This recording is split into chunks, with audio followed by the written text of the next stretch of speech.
નમસ્કાર મિત્રો, એસપી કોચિંગમાં આપનું સ્વાગત છે। મિત્રો, આજના આ સેશનની અંદર આપણે કમ્પ્યુટર વિષયની વોકેબ્યુલરી વિશે અભ્યાસ કરીશું, એટલે કે કમ્પ્યુટર વિષયની શબ્દાવલી। મિત્રો, આ વિડિયોની મદદથી તમને શું ફાયદો થશે? તો મિત્રો, આ વિડિયો જોયા પછી તમે કોઈ પણ કમ્પ્યુટરનો ટોપિક અભ્યાસ કરશો તો તમને સમજવામાં બહુ જ સરળતા રહેશે। કમ્પ્યુટરના તમામ બેઝિક કન્સેપ્ટ કહેવાય ને કે જે પાયાનું નોલેજ કહેવાય એ તમને આ શબ્દાવલીની અંદર જ મળી જશે। શબ્દાવલી કમ્પ્લીટ થાય એટલે તમને માઇન્ડમાં એક વસ્તુ ક્લિયર થઈ જશે કે કમ્પ્યુટર શું છે, કેવી રીતે કામ કરે છે, કમ્પ્યુટરની અંદર કયા કયા ગેજેટ્સ, કયા કયા ડિવાઇસીસ શું કામ કરે છે, કમ્પ્યુટરના દરેક ભાગો જે છે એ કયા ભાગનું શું કામ છે, આવી તમામ વસ્તુઓ જે છે એ માઇન્ડમાં તમારા ક્લિયર થઈ જશે। જો શબ્દાવલી પાકી હોય તો મિત્રો કોઈ પણ ડીપલી કન્સેપ્ટ આપણે અભ્યાસ કરવો હોય તો પણ આપણને આવડી જાય। તમારે સપોઝ ઓપરેટિંગ સિસ્ટમ અભ્યાસ કરવો હોય તો ઓપરેટિંગ સિસ્ટમની અંદર જેટલી વસ્તુઓ હોય એ તમારા માઇન્ડમાં ક્લિયર હોય તો તમને ઓપરેટિંગ સિસ્ટમ ટોપિક સમજવામાં બહુ જ સરળતા રહે। એ જ પ્રમાણે તમારે બધા જ ટોપિક જો તમારે ડીપલી શીખવા હોય તો કમ્પ્યુટરની વોકેબ્યુલરી મિત્રો પાકી જોઈએ। અને આ વિડીયોની અંદર તમને બધા જ એવા શબ્દો કમ્પ્યુટરના જાણવા મળી જશે કે જે કમ્પ્યુટરની અંદર ઉપયોગ થતા હોય છે। તો શરૂઆત કરીએ મિત્રો આપણે કમ્પ્યુટર વોકેબ્યુલરીની। ચાલો, સૌથી પહેલા છે મિત્રો CPU। તો CPU શું છે? તો CPU એ કમ્પ્યુટરનું મગજ છે, જેને કહેવાય છે સેન્ટ્રલ પ્રોસેસિંગ યુનિટ, એટલે કે એક સેન્ટ્રલ ભાગ કે જેના દ્વારા આખા કમ્પ્યુટરનું શું થતું હોય, કંટ્રોલિંગ થતું હોય। એટલા માટે આને શું કહેવાય છે? કમ્પ્યુટરનું મગજ એટલે કે બ્રેઇન કહેવામાં આવે છે। શું કરે છે મિત્રો આ CPU? તો જુઓ, the brain of the computer that performs instructions defined by software, એટલે કે જેટલા પણ સોફ્ટવેર અંદર ઇન્સ્ટોલ્ડ કરેલા હોય છે, બરોબર છે, સોફ્ટવેરના પ્રોગ્રામ્સ જે હોય છે એ પ્રમાણે કામ કરે છે। કોણ? CPU। એટલે સોફ્ટવેર આદેશ આપશે અને CPU એ પ્રમાણે કામ કરશે, કારણ કે CPU ની અંદર બધા જ કમ્પ્યુટરના જે ડિવાઇસીસ કહેવાય, નાના મોટા ભાગો કહેવાય, એ ડાયરેક્ટલી અથવા ઇનડાયરેક્ટલી કમ્પ્યુટર સાથે કનેક્ટેડ જ હોય છે, એટલે કે CPU સાથે કનેક્ટેડ હોય છે। અને CPU કામ કેવી રીતે કરે છે? તો મિત્રો, જે સોફ્ટવેર પ્રોગ્રામ્સ અંદર હોય છે એ આદેશ આપે છે અને એ પ્રમાણે CPU જે છે એ કામ કરે છે। તો આ થયું CPU। ત્યાર પછી આવે છે રેન્ડમ એક્સેસ મેમરી।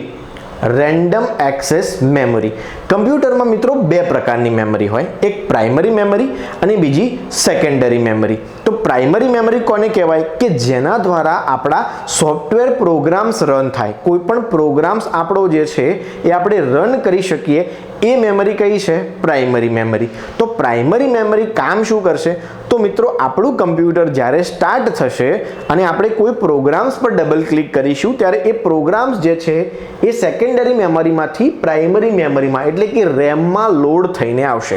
તમે મોબાઈલની અંદર જેટલી પણ એપ્લિકેશનો ઇન્સ્ટોલ્ડ કરો છો એ ઇન્સ્ટોલ્ડ ક્યાં થાય છે? તમારી ઇન્ટરનલ સ્ટોરેજ, એટલે એને સેકન્ડરી સ્ટોરેજ કહેવાય। અને જ્યારે તમે પ્રોગ્રામ્સ અથવા તો તમે એપ્લિકેશન ઓપન કરો છો ત્યારે એ ફાઇલ તમારી જે છે એ રન થઈને ક્યાં આવશે? રેમમાં લોડ થશે। એટલે રેમ શું છે મિત્રો? તો રેમ જે છે એ કોઈ પણ સોફ્ટવેર જે છે એને રન કરવા માટે મેમરી પ્રોવાઈડ કરે છે। પણ આ કેવી મેમરી છે મિત્રો? અસ્થાયી મેમરી છે। કેમ એને અસ્થાયી મેમરી કહેવાય છે? તો અસ્થાયી મેમરી એટલા માટે કહેવામાં આવે છે કે જ્યારે પણ પાવર ઓફ થાય અથવા કમ્પ્યુટર આપણું બંધ થઈ જાય ત્યારે આ મેમરીમાં રહેલો ડેટા જે છે ઇરેઝ થઈ જાય છે, એટલે કે મેમરી ખાલી થઈ જાય છે। એટલા માટે આને કેવી મેમરી કહેવામાં આવે છે? અસ્થાયી મેમરી અથવા તો વોલેટાઇલ મેમરી। અંગ્રેજીમાં વોલેટાઇલ મેમરી, ગુજરાતીમાં અસ્થાયી મેમરી, ગુજરાતીમાં બીજા શબ્દો છે પ્રાથમિક મેમરી, બરોબર છે। તો આ થઈ રેમ। આવી જ એક બીજી મેમરી છે જેનું નામ છે રોમ। પણ અહીંયા જોઈ લઈએ શું લખેલું છે?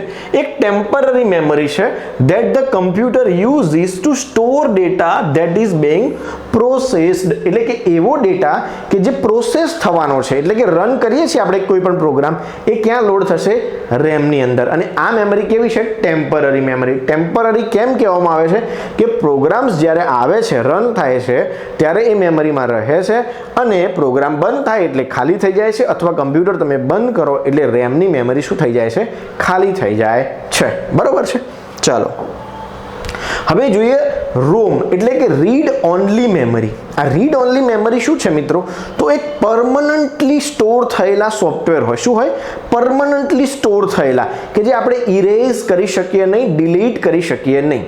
તો રોમ બનાવે કોણ? તો જે કંપની કમ્પ્યુટર્સ બનાવતી હોય એ કંપની જ રોમની અંદર અમુક સોફ્ટવેર અથવા નાના મોટા પ્રોગ્રામ્સ નાખી દે કે જે કમ્પ્યુટરને પરમનન્ટલી ઉપયોગમાં આવવાના છે, જરૂરિયાત પડવાની છે. જુઓ અહીંયા શું લખ્યું છે કે નોન વોલેટાઇલ મેમરી છે, એટલે કે આ મેમરી ભૂસાઈ જતી નથી, એટલા માટે આને સ્થાયી મેમરી કહેવાય છે.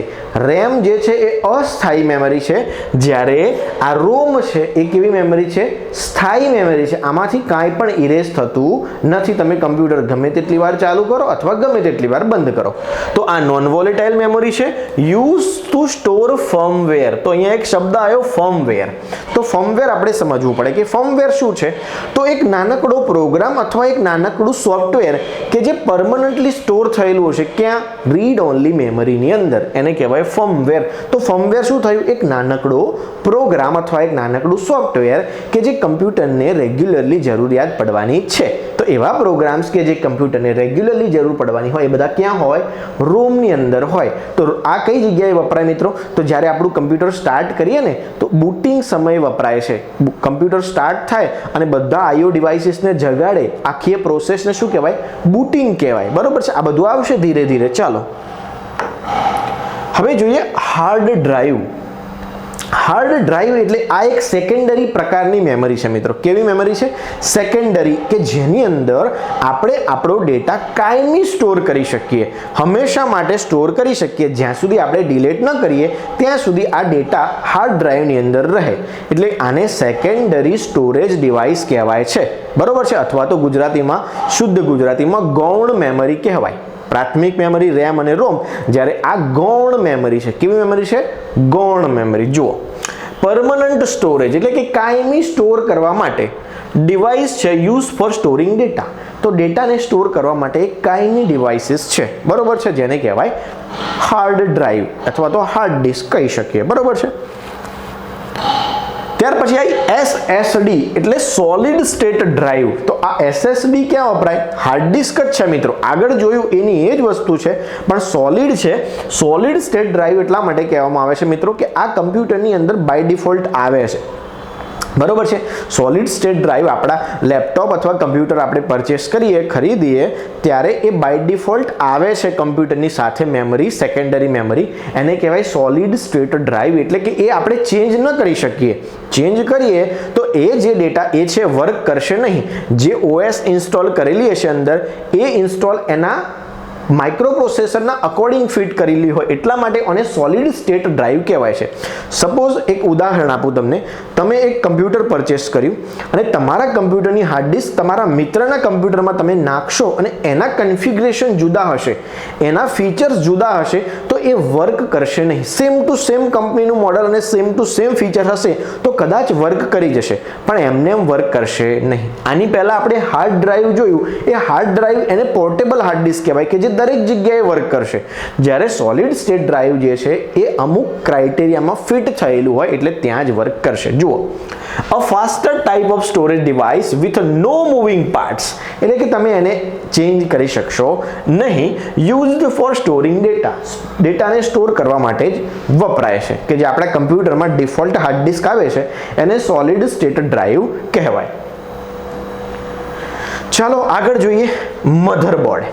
હવે મધરબોર્ડ શું છે? તો મિત્રો મધરબોર્ડ જે છે ને કે જ્યાં બધા જ કમ્પ્યુટરના ગેજેટ્સ, નાના મોટા ડિવાઇસ હોય, કોઈ યુનિટ્સ હોય, કમ્પ્યુટરના તમામ ભાગો મધરબોર્ડ સાથે કનેક્ટ થયેલા હોય. એમ કહેવાય કે કમ્પ્યુટરમાં જેટલી પણ ચિપ વપરાય છે, IC ચિપ, ઇન્ટિગ્રેટેડ સર્કિટની જેટલી પણ ચિપો વપરાય છે, બધી ચિપો મધરબોર્ડ પર સેટઅપ કરેલી હોય છે અને એના દ્વારા જ તમામ કામ થાય છે. એટલા માટે જુઓ કહેવાય છે મેઇન સર્કિટ બોર્ડ, કે કમ્પ્યુટરનું મુખ્ય સર્કિટ બોર્ડ છે that connect all components of computer. એટલે કમ્પ્યુટરના તમામ કમ્પોનન્ટ્સ જે છે એ ક્યાં કનેક્ટ થયેલા હશે? મધરબોર્ડ પર કનેક્ટ થયેલા હશે. તમે જોયું હોય જો મધરબોર્ડ, તો મધરબોર્ડ જે છે તમે કોઈ પણ યુનિટ્સ હોય ડાયરેક્ટલી અથવા ઇનડાયરેક્ટલી કોઈ યુનિટ થ્રુ અથવા સીધું જ મધરબોર્ડ સાથે કનેક્ટ થયેલું જોવા મળશે. તમે રેમ જોઈ લો તો પણ મધરબોર્ડ સાથે અટેચ હશે, કોઈ યુનિટ જોઈ લો તો પણ એ મધરબોર્ડ સાથે અટેચ હશે. એટલે મધરબોર્ડ જે છે એ સેન્ટ્રલ બોર્ડ છે, સેન્ટ્રલ સર્કિટ બોર્ડ છે કે જેની અંદર કમ્પ્યુટરના તમામ કમ્પોનન્ટ કનેક્ટ થયેલા જોવા મળશે. ચલો ત્યાર પછી જોઈએ બાયોસ. બાયોસ એટલે બેઝિક ઇનપુટ આઉટપુટ સિસ્ટમ. હવે બાયોસ છે શું? તો મિત્રો બાયોસ શું છે સમજો કે એક સિસ્ટમ છે, એક firmware use to perform hardware initialization during booting. તો એક એવું સોફ્ટવેર છે, એવું એક ફર્મવેર છે. ફર્મવેર એટલે મેં તમને સમજાવ્યું હમણાં જ કે ફર્મવેર એટલે એક નાનકડો એવો પ્રોગ્રામ કે જે પરમનન્ટલી રેમની અંદર, સોરી રેમ નહીં, રોમની અંદર, પરમનન્ટલી રોમની અંદર ફિટ કર્યો હોય એ પ્રોગ્રામ અથવા એ સોફ્ટવેરને શું કહીશું આપણે? ફર્મવેર. તો જો અહીંયા લખ્યું છે કે ફર્મવેર ટાઈપનું એક આ સોફ્ટવેર છે. શાના માટે ઉપયોગ થાય છે? Perform hardware initialization. હાર્ડવેર ઇનિશિયલાઇઝેશનની જરૂર ક્યારે પડે? કે જ્યારે આપણે આપણું કમ્પ્યુટર સ્ટાર્ટ કરીએ ત્યારે બધા જ કમ્પ્યુટરના હાર્ડવેર એટલે કે એવા ભાગો કે જે આપણે ડાયરેક્ટલી નહીં પણ ઇનડાયરેક્ટલી વર્ક કરવાના છીએ, તો એવા તમામ ભાગોને જાગૃત કરવા માટે, જગાડવા માટે, ઇનિશિયલાઇઝેશન એટલે બધાને જાગૃત કરવા માટે વપરાય છે. બરોબર છે? તો આ ક્યાં? તો બૂટિંગ સમયે. બૂટિંગ એટલે કમ્પ્યુટર જ્યારે સ્ટાર્ટ થાય એ સમયે એવા સોફ્ટવેર કે જે કમ્પ્યુટરના કમ્પોનન્ટ્સ અથવા હાર્ડવેરને ઇનિશિયલાઇઝેશન માટે વપરાય એને કહેવાય BIOS, basic input output system.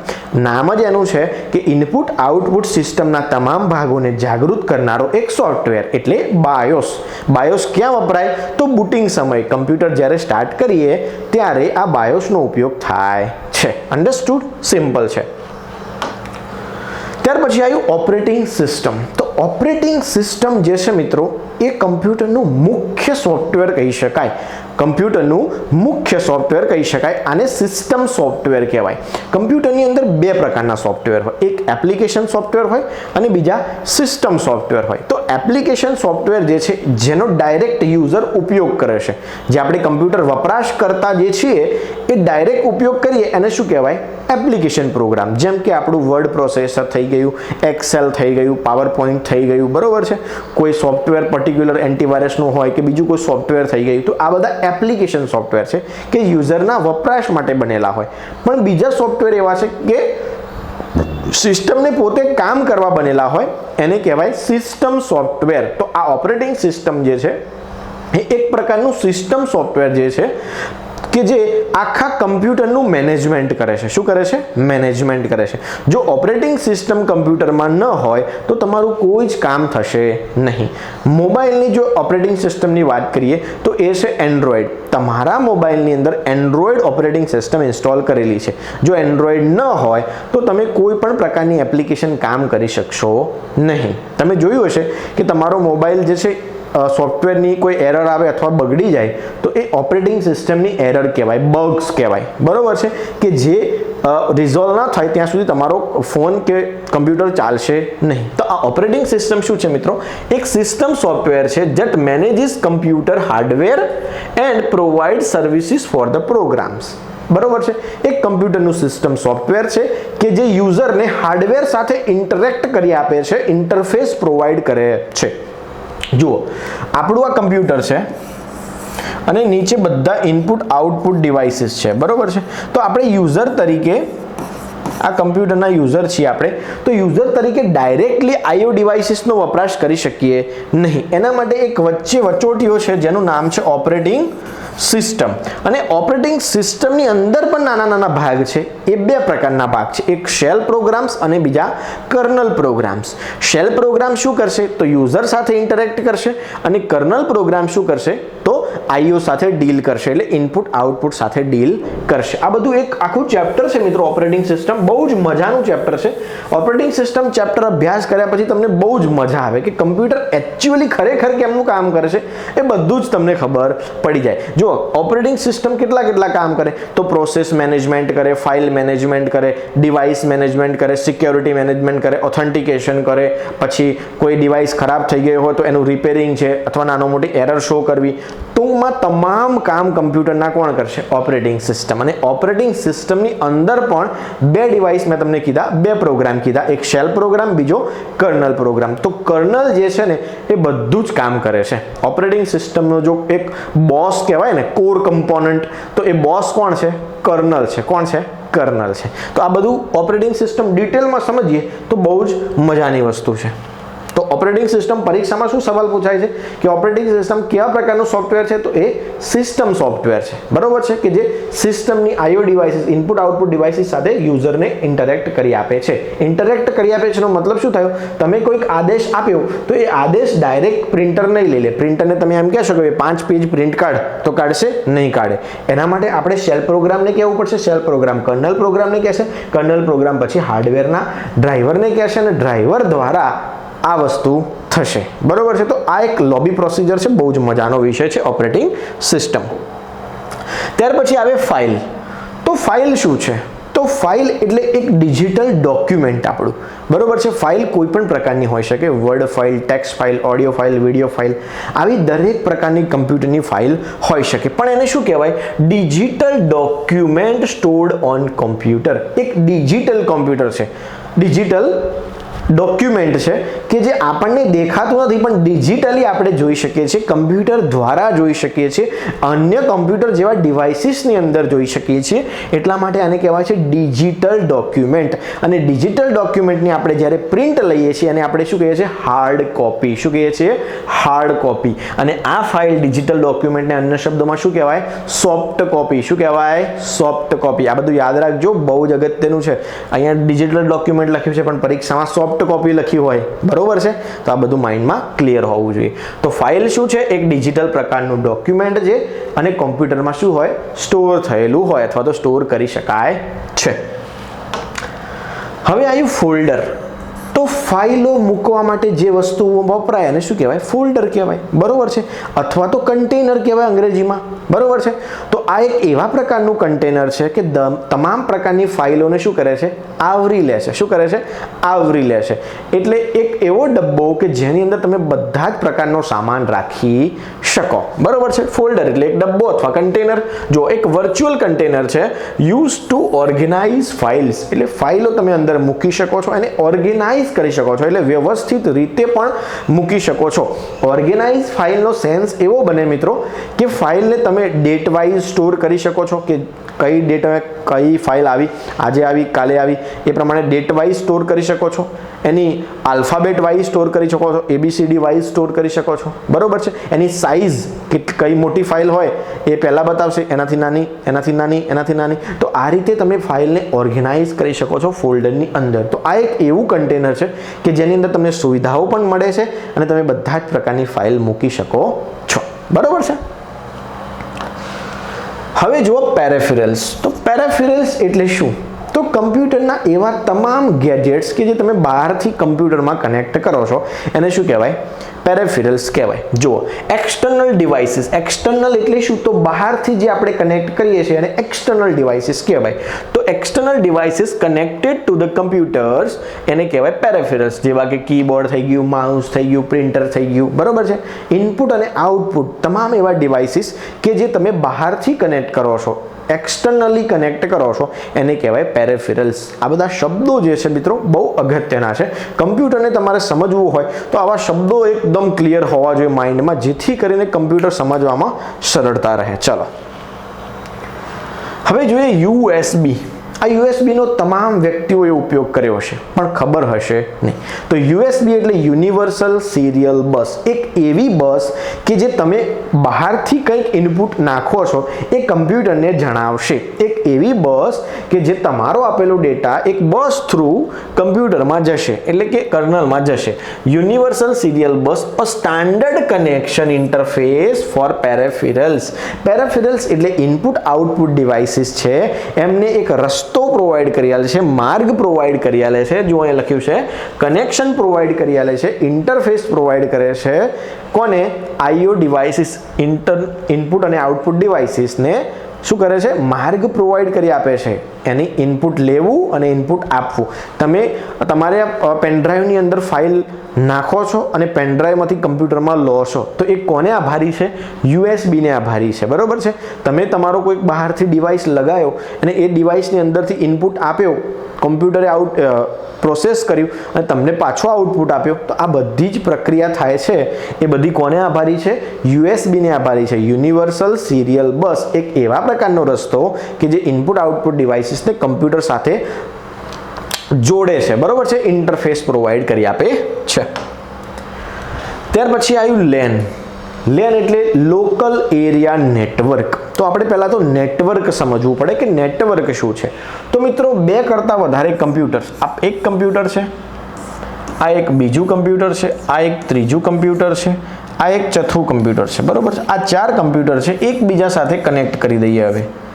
બરોબર છે. તો આ એક નેટવર્ક 1 બની ગયું. શું થઈ ગયું? N1 એટલે નેટવર્ક 1 અથવા તો LAN 1 બની ગયું.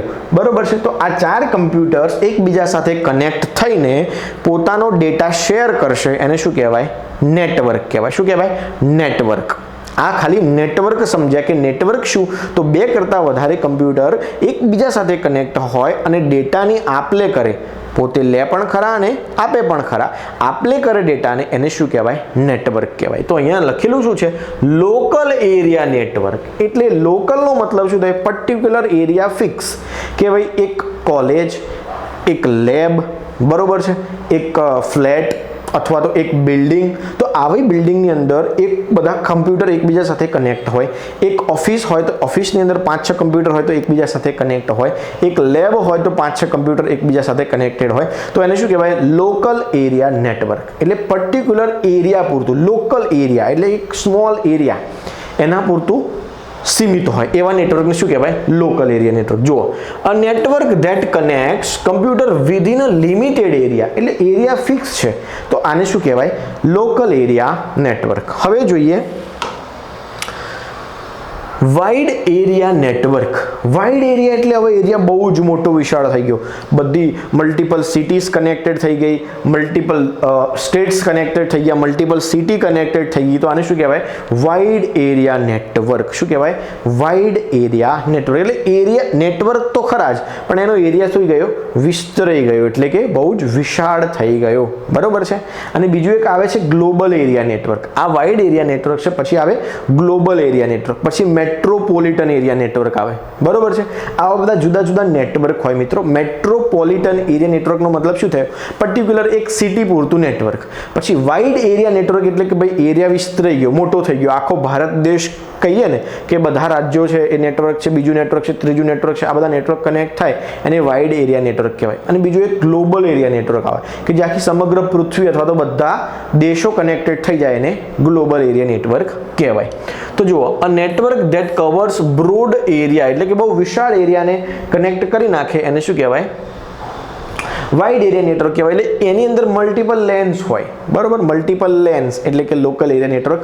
બહુ બધા લોકલ એરિયા નેટવર્ક ભેગા થઈ જાય એટલે વાઇડ એરિયા નેટવર્ક બની જાય. હવે જુઓ આઈપી એડ્રેસ. આઈપી એડ્રેસ એટલે શું? તો આપણે જેમ ઘરનું લોકેશન હોય છે ને, ઘરનું આપણું એડ્રેસ હોય છે ને, એમ કમ્પ્યુટરનું પણ શું હોય? એડ્રેસ હોય. શું હોય?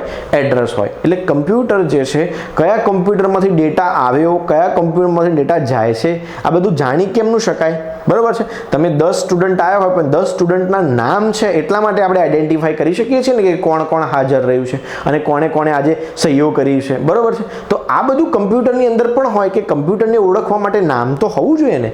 તો કમ્પ્યુટરને ઓળખવા માટે જે નામ હોય છે એને શું કહેવાય છે? IP address. જુઓ, અ યુનિક સ્ટ્રિંગ એટલે કે યુનિક છે, એવું ને એવું નામ બીજા કોઈનું હશે નહીં, એટલા માટે આને યુનિક સ્ટ્રિંગ કહેવાય છે કે ભાઈ unique string of numbers assign to each devices on network.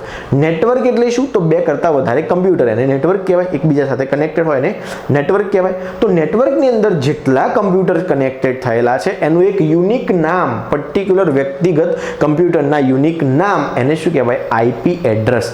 IP address 32 બીટના બનેલા હોય, 64 બીટના બનેલા હોય, 128 બીટના પણ બનેલા હોય છે. આવા સવાલો પરીક્ષામાં પૂછાય છે. ચાલો હવે આવ્યું મેક એડ્રેસ. હવે પેલું શું હતું મિત્રો? કમ્પ્યુટરનું યુનિક એડ્રેસ. કમ્પ્યુટરનું યુનિક એડ્રેસ. પણ અહીંયા શું છે? Media access control. શું છે? Media access control address. એટલે શું? તો જુઓ, a unique identifier assign to network interfaces for communication. તો પર્ટિક્યુલર નેટવર્કનું એડ્રેસ જુઓ. આ એક કમ્પ્યુટરોનું એક લેન છે. આ લેન 1, લેન 2, લેન 3 અને લેન 4. તો આ એકબીજા સાથે કનેક્ટ થયા અને આની અંદર 4 કમ્પ્યુટર છે, આની અંદર 5 કમ્પ્યુટર છે, આની અંદર બીજા 5 છે, આની અંદર 10 કમ્પ્યુટર છે. તો આ બધી લેન એકબીજા સાથે કનેક્ટ થઈ છે. તો આ લેન જે છે એને ઓળખવા માટેનું જે એડ્રેસ છે એને શું કહીશું આપણે? મેક એડ્રેસ, એટલે મીડિયા એક્સેસ કંટ્રોલ એડ્રેસ. બરોબર છે? આ યાદ રાખજો, અગત્યનું છે. ત્યાર પછી આવ્યું વાઈફાઈ. નામ જ એનું છે વાયરલેસ.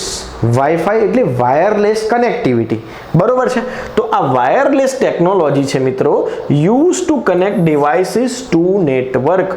પર્ટિક્યુલર ડિવાઇસીસને નેટવર્ક સાથે કનેક્ટ કરવા માટે જે ટેકનોલોજી વપરાય છે એને શું કહેવાય? વાઈફાઈ કહેવાય. વાઈફાઈ નહોતું એ પહેલા શું હતું મિત્રો? તો વાયર્ડ નેટવર્ક હતું. Wired network. તો વાયરોની મદદથી એકબીજાના કમ્પ્યુટર આપણે કનેક્ટ કરતા હતા અને પછી ડેટાનું શેરિંગ કરતા હતા. પણ હવે ટેકનોલોજીનો વિકાસ થઈ ગયો અને ટેકનોલોજીના વિકાસમાં વાઈફાઈ આવી ગયું કે ભાઈ કનેક્ટિવિટી નહીં કરવાની નહીં, વાઈફાઈની મદદથી જ આપણે કમ્પ્યુટરમાંથી ડેટા શેર કરી શકીએ છીએ. જેમ કે આપણું નેટવર્ક, મોબાઈલનું નેટવર્ક છે એ વાઈફાઈ થ્રુ જ કનેક્ટ થયેલું છે. બરોબર છે? પણ એ મોટું નેટવર્ક છે કે જેના દ્વારા આપણે કમ્પ્યુટર મોબાઈલ અથવા કમ્પ્યુટર કનેક્ટ કરી શકીએ છીએ અને ડેટા શેર કરી શકીએ છીએ. તો વાઈફાઈ કશું છે ને એક વાયરલેસ ટેકનોલોજી છે કે કમ્પ્યુટરને નેટવર્ક સાથે કનેક્ટ કરે છે. કમ્પ્યુટર લઈ લો કે મોબાઈલ લઈ લો. ત્યાર પછી એથરનેટ આવ્યું. તો એથરનેટ શું છે? તો ઇન્ટરનેટનો એક સ્ટાન્ડર્ડ છે. શું છે? એક સ્ટાન્ડર્ડ છે. સ્ટાન્ડર્ડ માને તો શું? તો સ્ટાન્ડર્ડ એટલે એક નિયમોનો સમૂહ કે ભાઈ આ પ્રમાણે તો હોવું જ જોઈએ. બરોબર છે? સ્ટાન્ડર્ડ એટલે એક નિયમોનો સમૂહ અથવા તો પ્રોટોકોલ કહી શકાય. તો શું છે? A standard for wired network connection. તો આપણે કહીએ છીએ ને કે ભાઈ અહીંયા એથરનેટ પ્રકારનું નેટવર્ક છે, પણ વાયર્ડ નેટવર્ક છે એનો એક પ્રકાર છે. શું છે મિત્રો? આ એક સ્ટાન્ડર્ડ છે, એક પ્રકાર અથવા એક પ્રોટોકોલ કહી શકાય કે જે વાયર્ડ કનેક્શનનો છે. કેવા કનેક્શનનો? વાયર્ડ, વાયરલેસનો નહીં. તો એથરનેટ શું છે? એક સ્ટાન્ડર્ડ છે જે વાયર્ડ કનેક્શનનો સ્ટાન્ડર્ડ છે. Standard for wired network connection. Understood? ચલો ત્યાર પછી આવ્યું રાઉટર. શું આવ્યું? રાઉટર આવ્યું. મિત્રો રાઉટર અને મોડેમ આ બંને ડિફરન્ટ ડિવાઇસીસ છે. રાઉટર શું કરશે? તો જુઓ, a device that forwards data between networks. તો રાઉટર શું કરશે મિત્રો? ડેટા જે છે એ જેટલા ડિવાઇસ કનેક્ટેડ થયેલા હશે ને એ બધાને શું કરશે? સિગ્નલ એટલે કે ડેટા સેન્ડ કરશે અને બધાને સર્વિસ પ્રોવાઈડ કરશે. જ્યારે મોડેમ શું કરશે? તો મોડેમ શું કરે છે? એનું નામ જ છે મોડ્યુલેટર, ડીમોડ્યુલેટર. એટલે ડિજિટલ સિગ્નલને એનાલોગમાં, એનાલોગને ડિજિટલમાં કન્વર્ટ કરવાનું કામ કરશે. કોણ? મોડેમ. તો અહીંયા રાઉટરની વાત થઈ રહી છે. તો રાઉટર શું છે મિત્રો? તો જેટલા પણ ડિવાઇસ રાઉટર સાથે કનેક્ટ થયેલા હશે એટલે કે નેટવર્કમાં જેટલા ડિવાઇસીસ છે એ નેટવર્કમાં રહેલા ડિવાઇસીસને ડેટા શેર કરવાનું, સિગ્નલ શેર કરવાનું કામ કોણ કરશે? રાઉટર કરશે. એટલા માટે આને કહેવાય છે કે એક એવું ડિવાઇસીસ જે ડેટાને ફોરવર્ડ કરે છે બિટવીન નેટવર્ક્સ. એટલે નેટવર્કની અંદર જેટલા પણ કનેક્ટેડ ડિવાઇસીસ છે બધાને શું કરે છે? ડેટા શેર કરે છે, સિગ્નલ શેર કરે છે, ફોરવર્ડ કરે છે. બરોબર છે? ત્યાર પછી આવ્યું મોડેમ. તો a device is that converts digital data into a format suitable for transmission medium. એટલે કે ભાઈ ડિજિટલ ડેટા આવ્યો તો એને જે પ્રકારનો ડેટા જોઈતો હોય, ડિજિટલ વાળાને એનાલોગ જોઈતો હોય, એનાલોગ વાળાને ડિજિટલ જોઈતો હોય, તો એનું એક કન્વર્ટ કરી આપવાનું કામ કોણ કરે છે? કોણ કરે છે? મોડેમ કરે છે. મોડેમ જે છે મિત્રો તમે જોયું હશે કે તમારા ઘરે ટેલિફોનિક વાયર આવતો હશે. બરોબર છે? તો એની અંદર એનાલોગ સિગ્નલ આવે. બરોબર છે? અને એને પછી ડિજિટલમાં કન્વર્ટ કરીને તમને ઇન્ટરનેટ પ્રોવાઈડ કરે. તો આ મોડેમ શું કરે, ડિજિટલનું એનાલોગ ને એનાલોગનું ડિજિટલમાં કન્વર્ટ કરીને આપે. એટલે કે સુટેબલ ફોર્મેટ, તમારે જે પ્રમાણેની જરૂરિયાત હોય એ પ્રમાણેના ફોર્મેટમાં કન્વર્ટ કરીને આપે. એને શું કહેવાય, મોડેમ. બરોબર છે. પછી આવ્યું ફાયરવોલ. શું આવ્યું મિત્રો, ફાયરવોલ. નામ જ છે એનું ફાયરવોલ. વોલ એટલે દિવાલ કે જે અટેક થશે એનાથી શું કરશે, કમ્પ્યુટરને સુરક્ષિત કરશે. જુઓ, અ સિક્યોરિટી સિસ્ટમ એટલે કે ભાઈ મેં તમને કીધું કે અટેક થાય એનાથી રોકવાનું. બરોબર છે. કમ્પ્યુટર જે છે આપણું એને સેફ કરવાનું કામ કોણ કરશે, ફાયરવોલ કરશે. તો એક સિક્યોરિટી સિસ્ટમ છે that controls incoming and outgoing network traffic. તો નેટવર્કની અંદર જે ટ્રાફિક થઈ જાય છે, ટ્રાફિક એટલે શું, તો એક સાથે મલ્ટિપલ ડિવાઇસીસ કનેક્ટ થઈ ગયા, 15 ડિવાઇસીસની કેપેસિટી છે ને 15 ડિવાઇસ કનેક્ટ થઈ ગયા અને બધા જ એકબીજાને સિગ્નલો સેન્ડ કરવા માંડ્યા, ડેટા સેન્ડ કરવા માંડ્યા, તો પછી તકલીફ શું થશે, ટ્રાફિક સર્જાય છે. શું થાય, ટ્રાફિક સર્જાય. તમે જોયું હશે કે સિટીની અંદર ઓફિસ છૂટવાનો ટાઈમ થાય એટલે રોડ ઉપર તમને એટલા બધા બાઇક, એટલી બધી ગાડીઓ જોવા મળશે કે રસ્તા ઉપર ટ્રાફિક જામ થઈ જાય. એ જ પ્રમાણે કમ્પ્યુટરની અંદર પણ જ્યારે બધા એક સાથે કામ કરવા લાગે ને ત્યારે ટ્રાફિક સર્જાય. અને એવી સિસ્ટમની અંદર એવા ટ્રાફિકના સમયે તમારો ડેટા લોસ ન થાય, તમારા સિસ્ટમને નુકસાન ન થાય, તમારો ડેટા ચોરી ના થઈ જાય, એના માટે એક ફાયરવોલ નામનું સોફ્ટવેર છે કે જે શું કરે છે, આપણા કમ્પ્યુટરને સુરક્ષિત કરે છે. ત્યાર પછી આવ્યું એન્ટીવાયરસ. તો એન્ટીવાયરસ શું છે મિત્રો, નામ જ છે એનું એન્ટીવાયરસ. વાયરસ એટલે એક એવી એરર અથવા એવી બગ કે જે આપણા કમ્પ્યુટરને શું કરે છે, નુકસાન કરે છે. આપણા કમ્પ્યુટરની અંદર નાના નાના સોફ્ટવેર આવી જાય, જે હેકરો હોય એમના દ્વારા નાના નાના સોફ્ટવેર દાખલ કરવામાં આવે ઇન્ટરનેટ થ્રુ, અને એ આપણા કમ્પ્યુટરને શું કરે, આપણી માહિતીની ચોરી કરે, ઇમ્પોર્ટન્ટ માહિતી હોય એ એને પ્રોવાઈડ કરી દે એના માલિકને. આવું બધું કામ કરે વાયરસ. તો એ વાયરસને દૂર કરવા માટે જે સોફ્ટવેર વપરાય છે એને શું કહેવાય, antivirus. Software design to detect and destroy computer viruses. Detect એટલે શું, તો મિત્રો ડિટેક્ટ એટલે કે ભાઈ શોધવું. બરોબર છે. ડિટેક્ટ કરીને આપવું કે અહીંયા વાયરસ છે, અહીંયા વાયરસ છે, આ લોકેશન પર વાયરસ છે, આ લોકેશન પર વાયરસ છે, સી ડ્રાઈવમાં આ ફોલ્ડરમાં વાયરસ છે, ડી ડ્રાઈવમાં આ ફોલ્ડરમાં વાયરસ છે. એટલે એ ડિટેક્ટ કરીને આપ્યું અને પછી તમે એના પર એક્શન લો તો પછી ડિલીટ કરી દેશે, એટલે કે ડિસ્ટ્રોય કરી દેશે. કમ્પ્યુટરમાં બે પ્રકારના સ્કેન હોય. જો સ્કેન હોય, એક ક્વિક સ્કેન હોય, ક્વિક સ્કેન કે જે મોટી મોટી ફાઇલો ફટાફટ ચેક કરી લેશે. બરોબર છે. જો કોઈ વાયરસ હોય તો તમને આપી દેશે. અને બીજું એક ડીપ સ્કેન હોય. શું હોય, ડીપ સ્કેન. આ ડીપ સ્કેન શું કરે, તો દરેક ફોલ્ડરની અંદર ફોલ્ડર હોય તો પણ બધી જ જગ્યાએ ચેક કરવા જશે કે કોઈ જગ્યાએ ખોટો વાયરસ કે કોઈ ખોટું સોફ્ટવેર તો આવી ગયું નથી ને કે જે કમ્પ્યુટરને હાનિ પહોંચાડે છે. તો એ ડીપ સ્કેન કરીને તમને પ્રોવાઈડ કરશે કે જો સાહેબ આટલી જગ્યાએ વાયરસ છે, તમે કહેતા હોય તો બધા એકે ઝાટકે ડિલીટ કરી દઉં. તમે કહેશો કે ના, હું સિલેક્ટ કરું, હું કહું એ ડિલીટ કર, બાકી કરીશ નહીં. એટલે આપણે પછી સિલેક્ટ કરીએ એટલા પછી ડિલીટ થઈ જાય. અને તમે જો ડિલીટ ઓલ આપી દો તો બધા એક સાથે ડિલીટ થઈ જાય. તો આ એન્ટીવાયરસ છે એ માલિક, આપણે કમ્પ્યુટરના માલિક છીએ તો માલિકને બધું શોધીને આપશે કે અહીંયા ખરાબી છે. બોલો, તમે કહેતા હોય બધું ઉડાડ દઉં, બાકી તમે કહેતા હોય તમને નુકસાન છે, મને તો કશું નુકસાન નથી, મેં મારું કામ કરીને આપી દીધું. તો આ વાત છે એન્ટીવાયરસની. હવે આવ્યું માલવેર.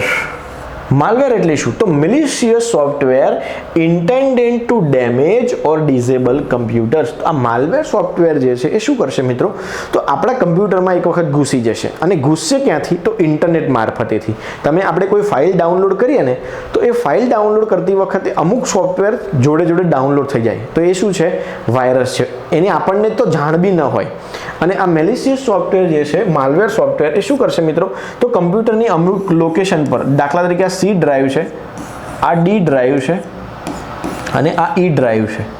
બરોબર. તો સી ડ્રાઈવમાં વાયરસ આવી ગયો તો એ શું કરશે ખબર છે, જાતે એની મલ્ટિપલ કોપી જનરેટ કરશે. શું કરશે, જાતે મલ્ટિપલ કોપી જનરેટ કરીને ડીમાં જતો રહેશે, ઈમાં જતો રહેશે. અને એ જશે ક્યારે, જ્યારે તમે ફાઇલનું મૂવિંગ કરતા હોય, સ્વેપિંગ કરતા હોય એટલે સાથે સાથે જતો રહે. બરોબર છે. તો આ જે છે એ કમ્પ્યુટરને શું કરે, ફાઇલોને ડેમેજ કરે. શું કરે, ડેમેજ કરે. ડેમેજ કરવું અને ડિસ્ટ્રોય કરવામાં થોડોક તફાવત છે. ડેમેજ કરવું એટલે શું, કે ધીમે ધીમે ફાઇલને ખરાબી કરવાની અને પછી ઉડાડી દેવાની. અને ડિસ્ટ્રોયનો મતલબ એક જ ઝાટકે ડિસ્ટ્રોય. તો એક સરસ ઉદાહરણ આપું માલવેરનું. તો મિત્રો આપણે બજારમાંથી કોઈક વસ્તુ ખરીદીએ, ચોખા ખરીદીએ કે ઘઉં ખરીદીએ કે બીજી કોઈ વસ્તુઓ ખરીદીએ તો એની સાથે નાની નાની જીવાતો આવી જાય છે, બરાબર છે. તો આ એ જીવાતો, આ માલવેર પ્રકારની જીવાતો હોય કે એ જીવાતો શું કરે, ધીમે ધીમે તમે ઘઉં લાવ્યા છો તો ઘઉંને ધીમે ધીમે કોતરવાનું કામ કરશે. એટલે એને શું કહેવાય, ડેમેજ કહેવાય. જ્યારે તમે કોઈક લિક્વિડ લાયા હોય, લિક્વિડ એટલે કે ભાઈ તેલ લાયા છો કે બીજા કોઈ જુદા જુદા લિક્વિડ લાયા છો, તો એની અંદર કોઈક નાના મોટી જીવાત આવી જાય અને પછી એ જીવાત પોતાનું લિક્વિડ છોડે એટલે બધું જ ખરાબ થઈ જાય, બરાબર. બધાની અંદર સ્મેલ આવવા લાગે, આવું થઈ જાય. દૂધની અંદર કોઈક ટપકું બીજું પડી જાય, બરાબર, ખટાશનું, તો શું થઈ જાય, બધું દૂધ ફાટી જાય. તો એ રીતે માલવેર જે છે એ સામાન સાથે જેમ આવી જાય જીવાતો, એમ સોફ્ટવેર સાથે આવી જાય છે અને ધીમે ધીમે ડેમેજ કરે છે અથવા તો સંપૂર્ણ પ્રોગ્રામને ડેમેજ કરી દે છે. તો આ છે માલવેર. ત્યાર પછી આવ્યું સ્પાયવેર. હવે સ્પાયવેર શું કરે છે, તો એક એવું સોફ્ટવેર છે જે સિક્રેટલી મોનિટર્સ યુઝર એક્ટિવિટી. આ છે ને એ કંઈક ડિલીટ નથી કરતું. આ સ્પાયવેર જે છે ને, માલવેર શું કરે છે તો ડિટેક્ટ કરે છે, માલવેર શું કરે છે કે ભાઈ ઘૂસી જાય છે ને પછી ડેમેજ કરી દે છે. જ્યારે સ્પાયવેર છે એ ડિલીટ કરતું નથી. એ શું કરે છે, આવી જાય છે વાયરસ તરીકે અને પછી કમ્પ્યુટરને ધ્યાન રાખે છે કે ભાઈ આ ભાઈ કેટલા ટ્રાન્ઝેક્શન કરે છે દિવસના, આ ભાઈની એક્ટિવિટી શું છે, આ ભાઈ તો આખો દિવસ ગીતો જ સાંભળે છે, આ ભાઈ આખો દિવસ રીલ જ જોવે છે, તો અહીંયા બહુ કામનું નથી. માલિકને કહી દેશે કે સાહેબ આટલી એક્ટિવિટી આખા દિવસમાં થઈ છે, એમાં બહુ કામની નથી, અમુક કામની છે. જ્યારે કોઈક બેન્કિંગનો પર્સન હોય, બરોબર છે, બેન્કિંગના કમ્પ્યુટર્સ હોય અથવા તો ફાઇનાન્શિયલ વર્કિંગના કમ્પ્યુટર્સ હોય, એની અંદર જો આ સ્પાયવેર ઘૂસી જાય તો શું કરશે ખબર છે, બધું મોનિટર કરશે. હા સાહેબ, ફટાફટ જોશે, અરે આ દિવસના બહુ ટ્રાન્ઝેક્શન થાય છે, અહીંયા તો બહુ ફાઇનાન્શિયલ એક્ટિવિટી થાય છે, એટલે એના માલિકને આપી દેશે માહિતી. કેવી રીતે આપશે, ઇન્ટરનેટ થ્રુ આપશે. જ્યારે ઇન્ટરનેટ કનેક્ટ હોય અને તમારું કમ્પ્યુટર આઈડિયલ હોય ત્યારે એ માહિતી આપી દેશે કે સરકાર જુઓ અહીંયા બહુ ટ્રાન્ઝેક્શન થાય, તમારે કંઈક હેકબેક કરવું હોય તો કરી શકો છો. તો કમ્પ્યુટરની અંદર આઈડિયલ સિચ્યુએશન હોય. શું હોય, આઈડિયલ સિચ્યુએશન. કમ્પ્યુટર આઈડિયલ ક્યારે કહી શકાય, તો આઈડિયલનો મતલબ થાય કાંઈ જ કામ કરતા નથી પણ ઇન્ટરનેટ મળેલું છે તો પછી આ બધા કામ થઈ જશે. સ્પાયવેર પોતાના યુઝરની એક્ટિવિટી મોનિટર કરીને અને પછી કહી દેશે કે ભાઈ અહીંયા આટલા કામ થાય છે. આવું સિક્રેટલી કામ કોણ કરે છે ખબર છે, ગૂગલ કરે છે. ગૂગલ શું કરે છે ખબર છે, આપણી બધી જ માહિતી જે છે ને એને મોનિટર કરે છે. શું કરે છે, મોનિટર કરે છે. તમે દિવસમાં શું સર્ચ કરો છો, કઈ વસ્તુ મંગાવો છો, બરોબર છે, આ બધું જ શું કરે છે, મોનિટર. કઈ એપ્લિકેશનનો વપરાશ કરો છો, આ બધું ગૂગલ મોનિટર કરે છે અને પછી એ પ્રમાણે તમને એડવર્ટાઇઝ આપે છે. શું કરે છે, એડવર્ટાઇઝ આપે છે. એડવર્ટાઇઝ કંપનીને બધી ડિટેલ્સ આપી દે. તો આ સ્પાયવેર સોફ્ટવેર છે ને આ જ કામ કરે કે તમારી ડેટા ચોરી કરીને એડવર્ટાઇઝ કંપનીને આપી દે કે જો આ ભાઈ છે ને આ પ્રકારની આખો દિવસ એક્ટિવિટી કરે છે, જીમમાં જાય છે, બરોબર છે, આટલી વસ્તુઓ મંગાવે છે, અહીંયા ફરવા જાય છે, આવું કરે છે, એટલે પછી ડિટેલ્સ મળી જાય એડવર્ટાઇઝ કંપનીને. અને એડવર્ટાઇઝ કંપની શું કરશે, જે પ્રમાણે તમારી એક્ટિવિટી હશે એ પ્રમાણે તમને એડવર્ટાઇઝ શો કરશે, એટલે એમને શું થાય, પ્રોફિટ થાય. તો આ સ્પાયવેર જે છે એ અમુક વખત ફાયદા માટે હોય ને અમુક વખત નુકસાન માટે હોય છે. સમજ્યા? ત્યાર પછી આવ્યું ફિશિંગ. હવે ફિશિંગ શું છે, તો ફિશિંગ એટલે આ કમ્પ્યુટરની અંદર બધું નુકસાન કરવાવાળા જ છે બધા. A method of fraudly obtaining personal information by pretending to be a trustworthy entity. જાણે કે પોતે ટ્રસ્ટવર્ધી એટલે કે ભાઈ ખરેખર જેન્યુઅન પર્સન છે એ જ રીતે કામ કરશે અને પછી શું કરશે, બધી જ જે આ ફ્રોડલી જે છે એ રીતે ખોટી રીતે માહિતી બનાવી લેશે. એટલે સમજાવું તમને કે તમારી એક સિક્યોરિટી નામની ફાઇલ છે અથવા તો આપણે લઈ લો ઇમ્પોર્ટન્ટ ડેટા, ઇમ્પોર્ટન્ટ ડાટા, આવી એક ફાઇલ છે અથવા આવું એક સોફ્ટવેર છે તમારું, તો આની નાની એક ડુપ્લિકેટ કોપી જનરેટ કરી દેશે. કોણ? ફિશિંગ. તો ફિશિંગ એક મેથડ છે, એક મેથડ છે કે જે ડુપ્લિકેટ એવું ને એવું ડુપ્લિકેટ કોપી જનરેટ કરી દેશે અને જાણે ઓરિજિનલ જ હોય એવો લુક લાવી દેશે. તમે જોયું હશે કે અત્યારે ફિશિંગ સૌથી વધારે ક્યાં થાય છે, તો બેન્કિંગ સેક્ટરની અંદર. ફાઇનાન્શિયલ જે અત્યારે યુપીઆઈ જ્યારથી આવી ગયું છે પેમેન્ટ, યુપીઆઈ પેમેન્ટ, ત્યારથી તકલીફ શું થાય છે કે ભાઈ ફોન પે જેવું એક ડુપ્લિકેટ સોફ્ટવેર બની ગયું છે, પછી પેટીએમ જેવું એક ડુપ્લિકેટ સોફ્ટવેર બની ગયું છે કે જે લાગે ઓરિજિનલ જેવું સેમ ટુ સેમ જ પણ હોય ફ્રોડ. બરોબર છે. તો આવા ફ્રોડ બનાવવાની જે મેથડ છે કમ્પ્યુટરની અંદર, આવા ફ્રોડ સોફ્ટવેર અથવા ફ્રોડ પ્રોગ્રામ બનાવવાની જે મેથડ છે એને શું કહેવાય, ફિશિંગ કહેવાય. શું કહેવાય, ફિશિંગ કહેવાય. લાગે આપણને ઓરિજિનલ જેવું પણ એ ઓરિજિનલ હોતું નથી, આને કહેવાય ફિશિંગ. ત્યાર પછી આવ્યું ટ્રોજન હોર્સ. ટ્રોજન હોર્સ એક પ્રકારનો વાયરસ છે. શું છે? એક પ્રકારનો વાયરસ છે. પણ કામ શું કરે છે? તો મેલિશિયસ સોફ્ટવેર ડિસ્ટિંગ્વિશ અને લેજિટિમેટ સોફ્ટવેર. તો આ શું કરશે? પોતાની ડુપ્લિકેટ કોપી જનરેટ કરીને બધે પહોંચી જશે અને કરશે શું? તો આપણી ફાઇલોને ડેમેજ કરવાનું કામ કરશે, કમ્પ્યુટરને સ્લો કરવાનું કામ કરશે, આવું બધું કામ કરશે. પ્રોગ્રામ્સ ફાઇલની અંદર પણ ટ્રોજન હોર્સ ઘૂસી જાય છે. પ્રોગ્રામ્સ ફાઇલ્સ એટલે શું? તો કમ્પ્યુટરની ઓપરેટિંગ સિસ્ટમ તમે ઇન્સ્ટોલ કરો ત્યારે જેટલા પણ સોફ્ટવેર ઇન્સ્ટોલ થયા હોય એની એક પ્રોગ્રામ ફાઇલ્સ બને. સી ડ્રાઈવમાં જઈને સર્ચ કરજો પ્રોગ્રામ્સ ફાઇલ્સ. વિન્ડોઝની અંદર હોય પ્રોગ્રામ ફાઇલ્સ, બરોબર છે? તો પ્રોગ્રામ ફાઇલ્સ જોશો તમે તો એની અંદર બધા જેટલા પણ સોફ્ટવેર ઇન્સ્ટોલ છે એના એક ફોલ્ડર હશે. તો ત્યાં આ બધા ટ્રોજન હોર્સને ઘૂસી જાય.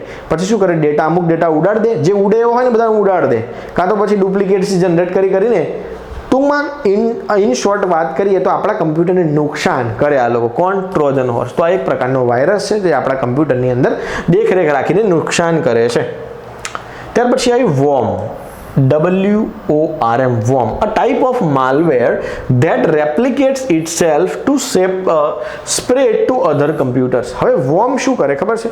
તો નેટવર્ક એટલે શું? મેં તમને હમણાં સમજાયું કે ભાઈ મલ્ટિપલ કમ્પ્યુટર્સ એક સાથે કનેક્ટેડ હોય બધા તો એને નેટવર્ક કહેવાય, બરોબર છે? તો આ નેટવર્કની અંદર એક કમ્પ્યુટરની અંદર વાયરસ આવી ગયો અહીંયા, પછી એ વાયરસ શું કરશે? રેપ્લિકેટ કોપી જનરેટ કરીને અહીંયા પહોંચી જાય, બીજી એક કોપી જનરેટ કરીને અહીંયા પહોંચી જાય અને અહીંયા પહોંચી જાય. તો આને શું કહેવાય મિત્રો? વોર્મ. બરોબર છે? વોર્મ એટલે શું? તો પોતાની ડુપ્લિકેટ કોપી જનરેટ કરીને નેટવર્કમાં જેટલા કમ્પ્યુટર રહેલા છે બધા કમ્પ્યુટરમાં પહોંચી જાય એને શું કહેવાય? વોર્મ કહેવાય. આ પણ એક પ્રકારનો માલવેર ટાઈપનો, એટલે કે ભાઈ યુઝરની એક્ટિવિટી મોનિટર કરે છે, ડિલીટ કરે છે, ડિસ્ટ્રોય કરે છે, આવું જ કામ કરે છે. આ બધા વાયરસ જ છે પણ બધાના જુદા જુદા પ્રકાર હોય. માણસો ખરાબ હોય પણ ખરાબ માણસોના શું હોય? પ્રકાર હોય. અમુક ફાઇનાન્શિયલ ફ્રોડ કરતા હોય, અમુક ફિઝિકલ ફ્રોડ કરતા હોય, અમુક બીજા કંઈક ફ્રોડ કરતા હોય. તો આ બધા ખરાબ માણસો જ છે પણ બધાના પ્રકાર જુદા જુદા છે. તો કમ્પ્યુટરના આ બધા વાયરસ જ છે. ત્યાર પછી જુઓ બ્રાઉઝર. હવે બ્રાઉઝર શું છે? તો બ્રાઉઝર ન હોય તો તમે ઇન્ટરનેટની દુનિયામાં જઈ શકો નહીં. કેમ ના જઈ શકો? કે આપણે સર્ચ કરવું છે કંઈ પણ બ્રાઉઝર જ નથી તો પછી આપણે કઈ રીતે સર્ચ કરીશું? તો બ્રાઉઝર શું છે મિત્રો? એક એવું સોફ્ટવેર છે use to access the internet. Example છે એના ક્રોમ બ્રાઉઝર અને ફાયરફોક્સ. ઇન્ટરનેટની દુનિયા સાથે આપણને કનેક્ટ કોણ કરે છે? બ્રાઉઝર કરે છે. શું કરે છે? બ્રાઉઝર. તો પરીક્ષામાં પૂછાય કે એવું એક સોફ્ટવેર કે જે ઇન્ટરનેટ તમને પ્રોવાઈડ કરે છે, યુઝરને ઇન્ટરનેટ પ્રોવાઈડ કરવા માટેનું એક સોફ્ટવેર. તો એ શું છે? બ્રાઉઝર. અથવા તો chrome browser, Firefox, Mozilla Firefox કહી શકો, બરોબર છે? ગૂગલ ક્રોમ કહી શકો, ઓપેરા મિની કહી શકો. આવા ઘણા બધા સોફ્ટવેર કે જે બ્રાઉઝર છે કે જે આપણને ઇન્ટરનેટ પ્રોવાઈડ કરે છે. કેવી રીતે કરે છે? આગળ આવશે, જુઓ. હવે આવ્યું સર્ચ એન્જિન. હવે સર્ચ એન્જિન ક્યાં હોય? તો બ્રાઉઝરની અંદર એક વેબસાઇટ કે જે સર્ચ કરીને તમને જુદું જુદું આપશે. હવે કમ્પ્યુટરમાં આપણને કેવું હોય કે કમ્પ્યુટરમાં કોઈ નેટવર્ક પર પહોંચવું હોય અથવા કોઈ સર્વર પર પહોંચવું હોય તો એની એક URL હોય. શું હોય? URL. જેમ આપણે આપણો ડેટા બધો ફેચ કરવો હોય તો આપણો એક આધાર કાર્ડ નંબર છે. શું છે? આધાર કાર્ડ નંબર છે કે જેના દ્વારા સરકાર આપણી બધી જ માહિતી જે છે એ લઈ શકે છે. તો એવી એક વેબસાઇટનો આધાર કાર્ડ નંબર એને શું કહેવાય? URL. કોઈ પણ વેબસાઇટનો આધાર કાર્ડ નંબર એને શું કહેવાય? URL, જેને કહેવાય યુનિફાઈડ રિસોર્સ લોકેટર. બરોબર? Unified resource locator. તો આ એક એડ્રેસ જ કહી શકાય કે જે આપણે કમ્પ્યુટરની અંદર બ્રાઉઝરની મદદથી આપણે પર્ટિક્યુલર લોકેશન પર જઈ શકીએ એને કહેવાય URL. બરોબર છે? અહીંયા છે સર્ચ એન્જિન. તો સર્ચ એન્જિન શું કરશે? આપણને બધી જ વેબસાઇટના નામ તો ખબર ના હોય, કાં તો ખબર હોય તો સ્પેલિંગ મિસ્ટેક કરીએ, અથવા તો કંઈક ઇન્ફોર્મેશન સર્ચ કરવી હોય તો આપણને કઈ વેબસાઇટ કઈ ઇન્ફોર્મેશન પ્રોવાઈડ કરે છે, બરોબર છે, ખબર ના હોય. પણ આપણને ખબર છે કે ભાઈ મારે ફલાણી પરીક્ષાની તૈયારી કરવી છે તો પરીક્ષાનું નામ લખી દઈશું અથવા તો કંઈક એવું ટેક્સ્ટ લખી દઈશું કે રિલેટેડ સર્ચ મળી જાય. તો એ સર્ચ કરવા માટે જે છે એને કહેવાય સર્ચ એન્જિન. શું છે? A system that indexes web pages and allows user to search for information. Example તરીકે ગૂગલ થઈ ગયું, યાહૂ થઈ ગયું, બરોબર બરોબર છે. આવા સર્ચ એન્જિન છે કે જે માહિતીનો ભંડોળ ભેગું કરીને બેસ્યા છે કે ભાઈ અમારી પાસે તમામ પ્રકારની દુનિયાની તમામ પ્રકારની માહિતી અમારી પાસે છે, તમે જે માગશો એ અમે તમને આપીશું. તો જે માગો અને આપે એને કહેવાય સર્ચ એન્જિન. અને સર્ચ એન્જિનની અંદર શું હોય તો બધા વેબ પેજ રહેલા હોય. વેબસાઇટ જે છે એની અંદર મલ્ટિપલ વેબ પેજીસ હોય. એક વેબસાઇટના 6 પેજ છે તો એને 6 વેબ પેજ કહી શકાય. બધું ડીપમાં આવશે, સમજાવીશ તમને. જો URL આવી ગયું, uniform resource locator, the address used to access web pages. એટલે તમારે જે વેબ પેજ પર જવું છે એનું એડ્રેસ એને કહેવાય URL. તમારે જ્યાં પહોંચવું છે એનું એડ્રેસ એને કહેવાય URL. બરોબર છે, યુનિફોર્મ રિસોર્સ લોકેટર. દાખલા તરીકે એક વેબસાઇટ છે www.info.com. બરોબર છે. તો info.com ની અંદર 5 પેજ હોય. એક હોમ પેજ છે, બીજું ફર્સ્ટ પેજ છે, ત્રીજું એક પેજ છે, ચોથું ને પાંચમું, આમ 4 પેજ છે માની લો. તો 4 પેજની URL જુદી હશે. અહીંયા www.info પછી કહો તો સ્લેશ કરીને હોમ લખેલું હશે, પછી સ્લેશ કરીને ફર્સ્ટ પેજ લખેલું હોય. તો આવા 5 કે 4 વેબ પેજીસ બની ગયા. બરોબર છે, કે જેની અંદર દરેકની અંદર જુદી જુદી માહિતી હશે. તમે કોઈ વેબસાઇટના ડાયરેક્ટ થર્ડ પેજ પર જવું હોય તો થર્ડ પેજનું નામ તમને કમ્પ્લીટ ખબર હોય, એની URL તમને ખબર હોય તો ડાયરેક્ટ URL પેસ્ટ કરશો એટલે તમે ડાયરેક્ટ થર્ડ પેજ પર પહોંચી જશો. જેમ કે આપણે કોઈક ગૌણ સેવાની વેબસાઇટ લઈ લઈએ અને ગૌણ સેવાની વેબસાઇટમાં ડાયરેક્ટ એપ્લાય પર જ જવું છે તો આપણને આખી એપ્લાયની લિંક ખબર પડી જાય તો એના પર ક્લિક કરીએ એટલે સીધા ત્યાં પહોંચી જઈએ. ઓજસની વેબસાઇટ છે તો ઓજસની વેબસાઇટ તમે ખોલો છો એટલે તમને હોમ પેજ ઉપર લઈ જાય છે. ક્યાં લઈ જાય છે? હોમ પેજ ઉપર. પણ તમારી પાસે એપ્લાય નાવની ડાયરેક્ટ લિંક હોય તો તમે ત્યાં પણ પહોંચી શકો છો. તો જે એ લિંકો જે છે બધી એને શું કહીશું આપણે? URL, uniform resource locator. બરોબર. હવે આવ્યું HTTP, hypertext transfer protocol. Hypertext transfer protocol. હવે ટ્રાન્સફર પ્રોટોકોલ આ એક નિયમોનો સમૂહ છે કે જે ઇન્ટરનેટની દુનિયા છે. ઇન્ટરનેટની દુનિયા એટલે જુદા જુદા નેટવર્ક એકબીજા સાથે કનેક્ટ થાય એને કહેવાય ઇન્ટરનેટ. ઇન્ટ્રાનેટ, ઇન્ટરનેટનો મતલબ શું થાય? Interconnection network. એકબીજા સાથે કનેક્ટ થયેલા કમ્પ્યુટર એને કહેવાય ઇન્ટરનેટ, ઇન્ટરકનેક્શન નેટવર્ક. બરોબર છે. તો ઇન્ટરનેટ આપણને પ્રોવાઈડ કોણ કરે છે? તો HTTP કરે છે. જો HTTP ન હોય તો આપણે ઇન્ટરનેટ એક્સેસ કરી શકીએ નહીં. બરોબર છે. બ્રાઉઝર જે છે એની અંદર આપણે HTTP પહેલા લખીએ છીએ અને પછી એ આપણને સર્ચ કરીને આપે છે. તો HTTP શું છે? એક પ્રોટોકોલ છે, ટ્રાન્સફર પ્રોટોકોલ છે, એટલે કે માહિતી ટ્રાન્સફર કરવા માટેનો પ્રોટોકોલ છે. ઇન્ટરનેટ તો થઈ ગયું પણ ઇન્ટરનેટ પર માહિતી શેર કરવા માટે કોઈ નિયમો તો જોઈએ ને. તો એ નિયમો કોણ પ્રોવાઈડ કરે છે? HTTP. કે ભાઈ આ જ ફોર્મેટમાં વસ્તુ જોઈએ, આ જ પ્રકારે આપવી પડશે, આ એનો નિયમ છે, આ તમારે ફોલો કરવો પડશે તો તમને વસ્તુઓ મળશે. તો HTTP શું છે? હાઇપરટેક્સ્ટ ટ્રાન્સફર પ્રોટોકોલ છે. એક protocol used four transmitting web pages over the internet. Internet ઉપર વેબ પેજને ટ્રાન્સફર કરવા માટે તમે વેબ પેજ કંઈક લખ્યું અને ક્લિક કરી તો એ વેબ પેજ તમને જે ટ્રાન્સફર કરીને આપ્યું એ કોણ કરી આપે છે? HTTP કરી આપે છે, હાઇપરટેક્સ્ટ ટ્રાન્સફર પ્રોટોકોલ. બરોબર છે. કોઈ પણ વેબસાઇટ લખો તમે www.google.com આવું લખ્યું આપણે. બરોબર છે. તો બાય ડિફોલ્ટ HTTP આગળ લખી કોણ દેશે? બ્રાઉઝર લખી દેશે બાય ડિફોલ્ટ. તમે લખો તો બહુ જ સારું, પણ તમે નથી લખતા તો પણ બાય ડિફોલ્ટ કોણ લખી દે છે? બ્રાઉઝર લખી દે છે. બરોબર છે. એના વગર તો તમને કશું મળશે નહીં. હવે HTTP ની એક વેરાયટી આવી. HTTP માં શું હતું પહેલા કે ભાઈ કોઈની ઇલીગલ વેબસાઇટ હોય તો પણ પહોંચી જવાતું હતું, કોઈની ઇલીગલ વેબસાઇટ છે તો પણ માહિતી આવી જતી હતી. તો એના માટે એક નવો પ્રોટોકોલ બહાર પાડ્યો, એને કહેવાય HTTP નું લેટેસ્ટ વર્ઝન, સિક્યોર વર્ઝન. ખાલી એક S જોઈન્ટ થઈ ગયો, S નું નામ છે સિક્યોર. તો HTTP secure, hypertext transfer protocol secure, a secure version of HTTP.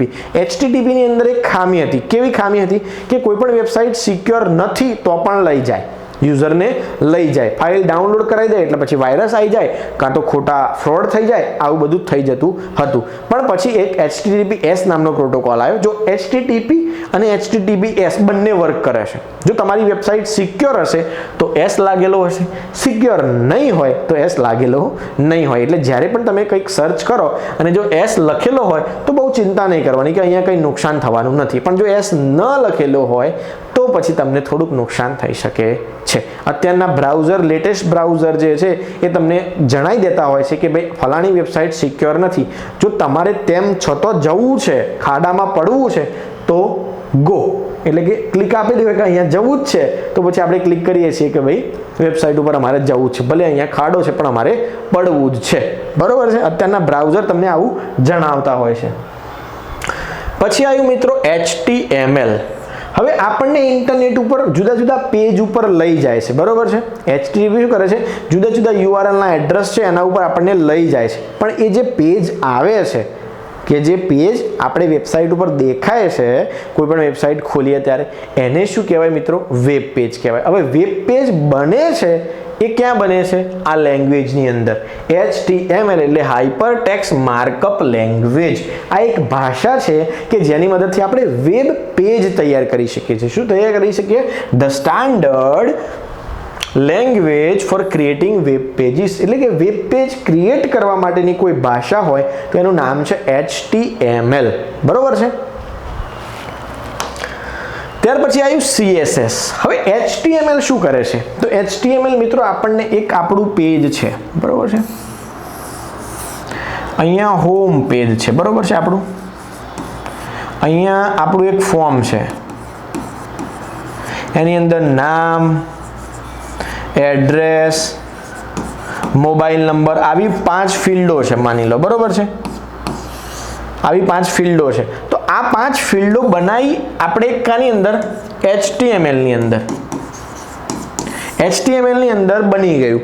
પણ હવે એને કપડાં પહેરાવવા છે, કલર કરવો છે, જુદો જુદો શેડ આલવો છે, 2 કલરનું કોમ્બિનેશન કરવું છે, બેકગ્રાઉન્ડ આપવું છે કે ભાઈ પાછળ જુદો કલર અને ફોન્ટનો જુદો કલર. બરોબર છે. તો આવું બધું જે કંઈક શણગાર કરવાનું કામકાજ જે છે એ CSS કરશે. શું કરશે? CSS કરશે. જેમ અલંકાર હોય છે ને ગુજરાતીમાં, વ્યાકરણમાં અલંકાર, અલંકાર એટલે શું? શણગાર. તો CSS જે છે ને અલંકાર પ્રકારનું કામ કરે છે. CSS શું છે? Cascading style sheet, a style sheet language use two describing the look of web page. એટલે કે જે લુક છે વેબ પેજનો એને શું કરશે? સજાઈ દેશે, મસ્ત સજાઈ દેશે. એ કામ કોણ કરશે? CSS કરશે. એટલે HTML આવડતું હોય તો તમે કોરા પેજ બનાવી શકો. બરોબર. નોર્મલ કલર તો એની અંદર પણ છે, પણ એકદમ સરસ મજાનું કરવું હોય તો પછી તમને CSS આવડવું જોઈએ. તમે કોઈ વેબસાઇટ જુઓ અને એકદમ સિમ્પલ લાગે ને કે ભાઈ બહુ કંઈક જાજી વેબસાઇટ નથી, બસ નોર્મલ જ છે, કંઈક ફોન્ટ બી સારા નથી ને કશું છે નહીં, તો સમજી લેવાનું કે માત્ર HTML માં બનેલી છે અને બહુ જ મસ્ત સુશોભિત તમને આંખોને ગમી જાય એવી વેબસાઇટ બનેલી હોય તો પછી સમજી લેવાનું કે આની અંદર CSS નો પણ ઉપયોગ કરેલો છે. તો આ બધી એક લેંગ્વેજીસ છે, ભાષાઓ છે કે વેબ પેજ છે એ બનાવવાના અને જુદા જુદા વેબ પેજ જે છે એને શણગારવાના, તમને મસ્ત બધું પ્રોવાઈડ કરીને આપવાનું. બરોબર છે. તો આ CSS છે. હજી એક બીજી ભાષા છે. આ બધી ભાષા જે છે સ્ટેટિક ભાષા છે, જુઓ, અને એક ડાયનેમિક આવે, ડાયનામિક.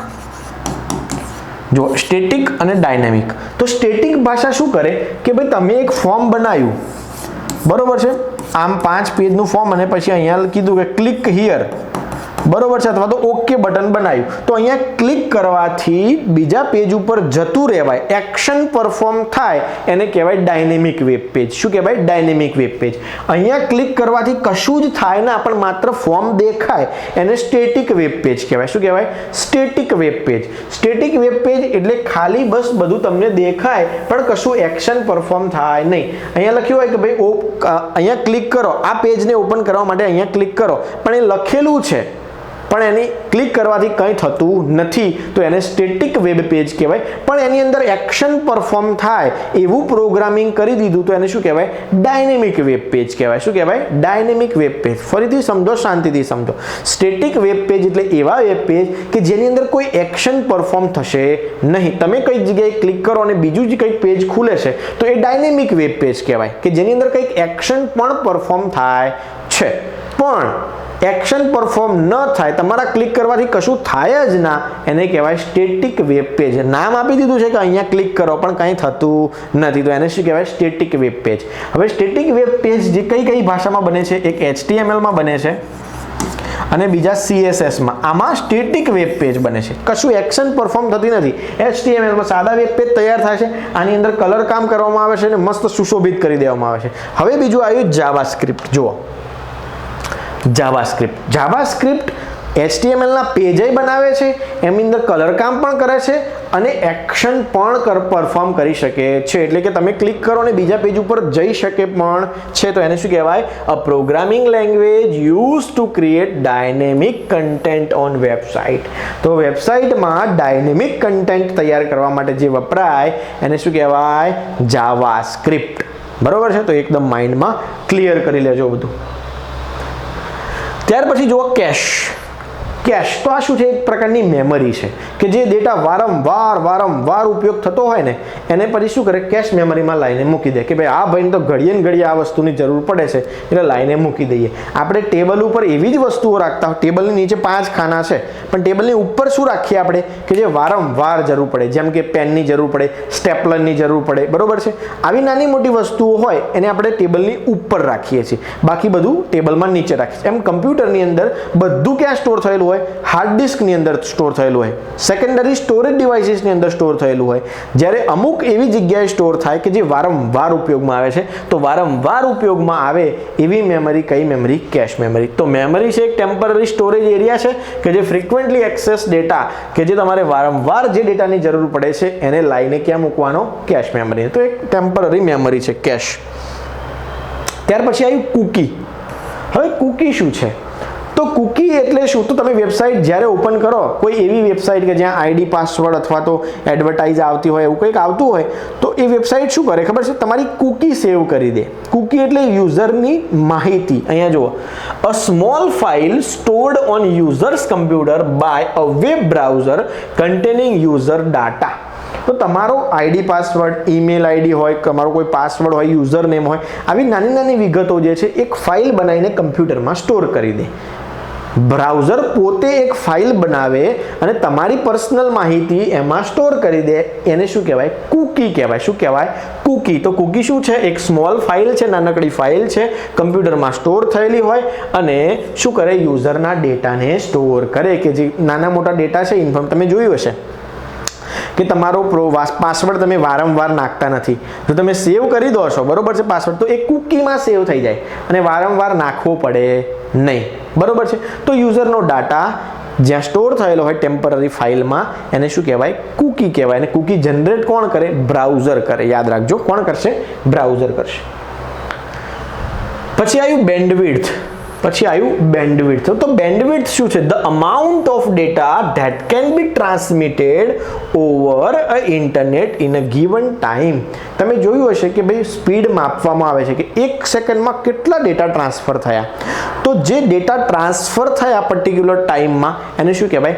બેન્ડવિડ્થ કહેવાય. બેન્ડવિડ્થ માપવામાં આવે છે મેગાહર્ટ્ઝમાં, ગીગાહર્ટ્ઝમાં. બરોબર છે કે ભાઈ 1 Mbps ની સ્પીડ છે એટલે 1 મેગાહર્ટ્ઝની સ્પીડ છે, પછી 1 ગીગાહર્ટ્ઝની સ્પીડ છે. બરોબર છે? એટલે કે ભાઈ જીબીની અંદર ડેટા ફટાફટ સેકન્ડમાં ટ્રાન્સફર કરવામાં આવે છે. આપણને ઇન્ટરનેટ પ્રોવાઈડ કરવામાં આવે છે ને કે ભાઈ 1 Mbps ની સ્પીડ, 2 Mbps ની સ્પીડ.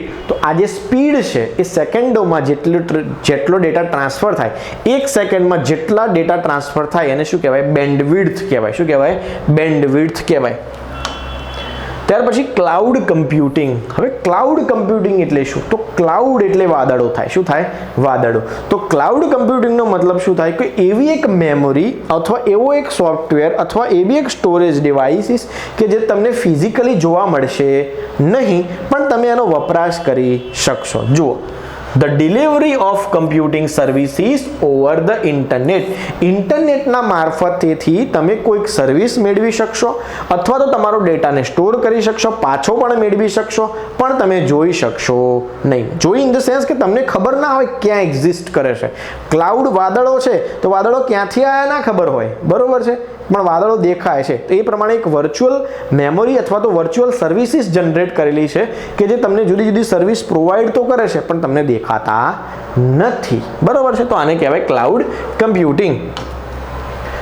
ત્યાર પછી આવ્યું વર્ચ્યુઅલ મશીન. તો વર્ચ્યુઅલ મશીન એટલે શું? તો એવું software, a software based simulation of a computer. તો વર્ચ્યુઅલ મશીનનો મતલબ શું થયો? જેમ વર્ચ્યુઅલ ક્લાઉડ જે છે એ પણ વર્ચ્યુઅલ છે, જે એ પ્રમાણે વર્ચ્યુઅલ મશીન એટલે શું? કે તમને સર્વિસ પ્રોવાઈડ કરે છે પણ તમને દેખાતું નથી, એને કહેવાય વર્ચ્યુઅલ મશીન. એક એવા પ્રકારનું સોફ્ટવેર કે જે તમને સર્વિસીસ પ્રોવાઈડ કરે છે પણ એક્ઝિસ્ટન્સ ક્યાં છે તમને ખબર પડશે નહીં કમ્પ્યુટરની અંદર. ત્યાર પછી આવ્યું ઇન્ક્રિપ્શન.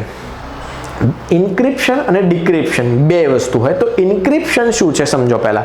તો ઇન્ક્રિપ્શન એટલે શું? તો તમારી જે માહિતી જે છે એને જુદા એક કોડમાં કન્વર્ટ કરી દેવાની. જુઓ, આપણી માહિતી છે ABCD, આવી આપણી માહિતી છે, આપણો આ ડેટા છે ઓરિજિનલ ડેટા, એને પછી ઇન્ક્રિપ્ટ કરીને એક જુદા કોડમાં કન્વર્ટ કરી દીધો. 8C4$39 આવો એક કોડ બનાવી દીધો. તો આને શું કહેવાય?